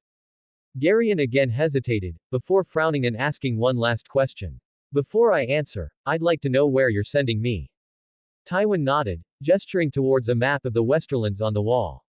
I am sending you two first to the areas where House Lannister's control is weakest. Do well there and I'll charge you with improving our wealthier regions. Garion, I would make you Lord Temper of the Silver Valley, the parts not controlled by Lord Serret. The Tallowmen there are mostly yeomen, and they've historically owed many debts to the Lannisters for protecting them from House Serret's expansionism. It's time to call those debts due and bring them to support our cause. I don't care how you do it. He turned to Tyget. Tyget, you are a martial man, I'm putting you on the north coast. You'll rule as far away from me as you can possibly be. Your assignment is to improve the defenses against the potential for future Ironborn raiders and encourage the development of the northern countryside. I believe that suits both of us. I accept, Tyget said bluntly. You are correct. Good. Garion. Well, I'd be an idiot to say no. This was a chance for Garion to build a fortune, one he could pass down to his eventual children, even if he couldn't give them a cadet house of their own. I accept, I know a good offer when I see it, and I'll not turn down a slice of buttered toast. Jenna chuckled at that, as did young Jaime, so Garion thought he'd done a good job. Good. Tywin, much to Garion's surprise, smiled, though perhaps it was more of a smirk, evil and cunning. If Emmon finds his balls he'll be Lord Temper of the Grey Valley, between the Gold Tooth and Hornvale, you can tell him that as well Jenna. Remember though, only if he comes here and asks for it himself. I know, I'll bully him into it. Jenna smiled brightly. Sometimes Garion felt bad for Emmon. Honestly, the man wasn't bad for a fray. Alright, then on to the next matter at hand, Tywin said, flipping over the paper that was on his desk. Before any of this can happen, we have some preparations to make.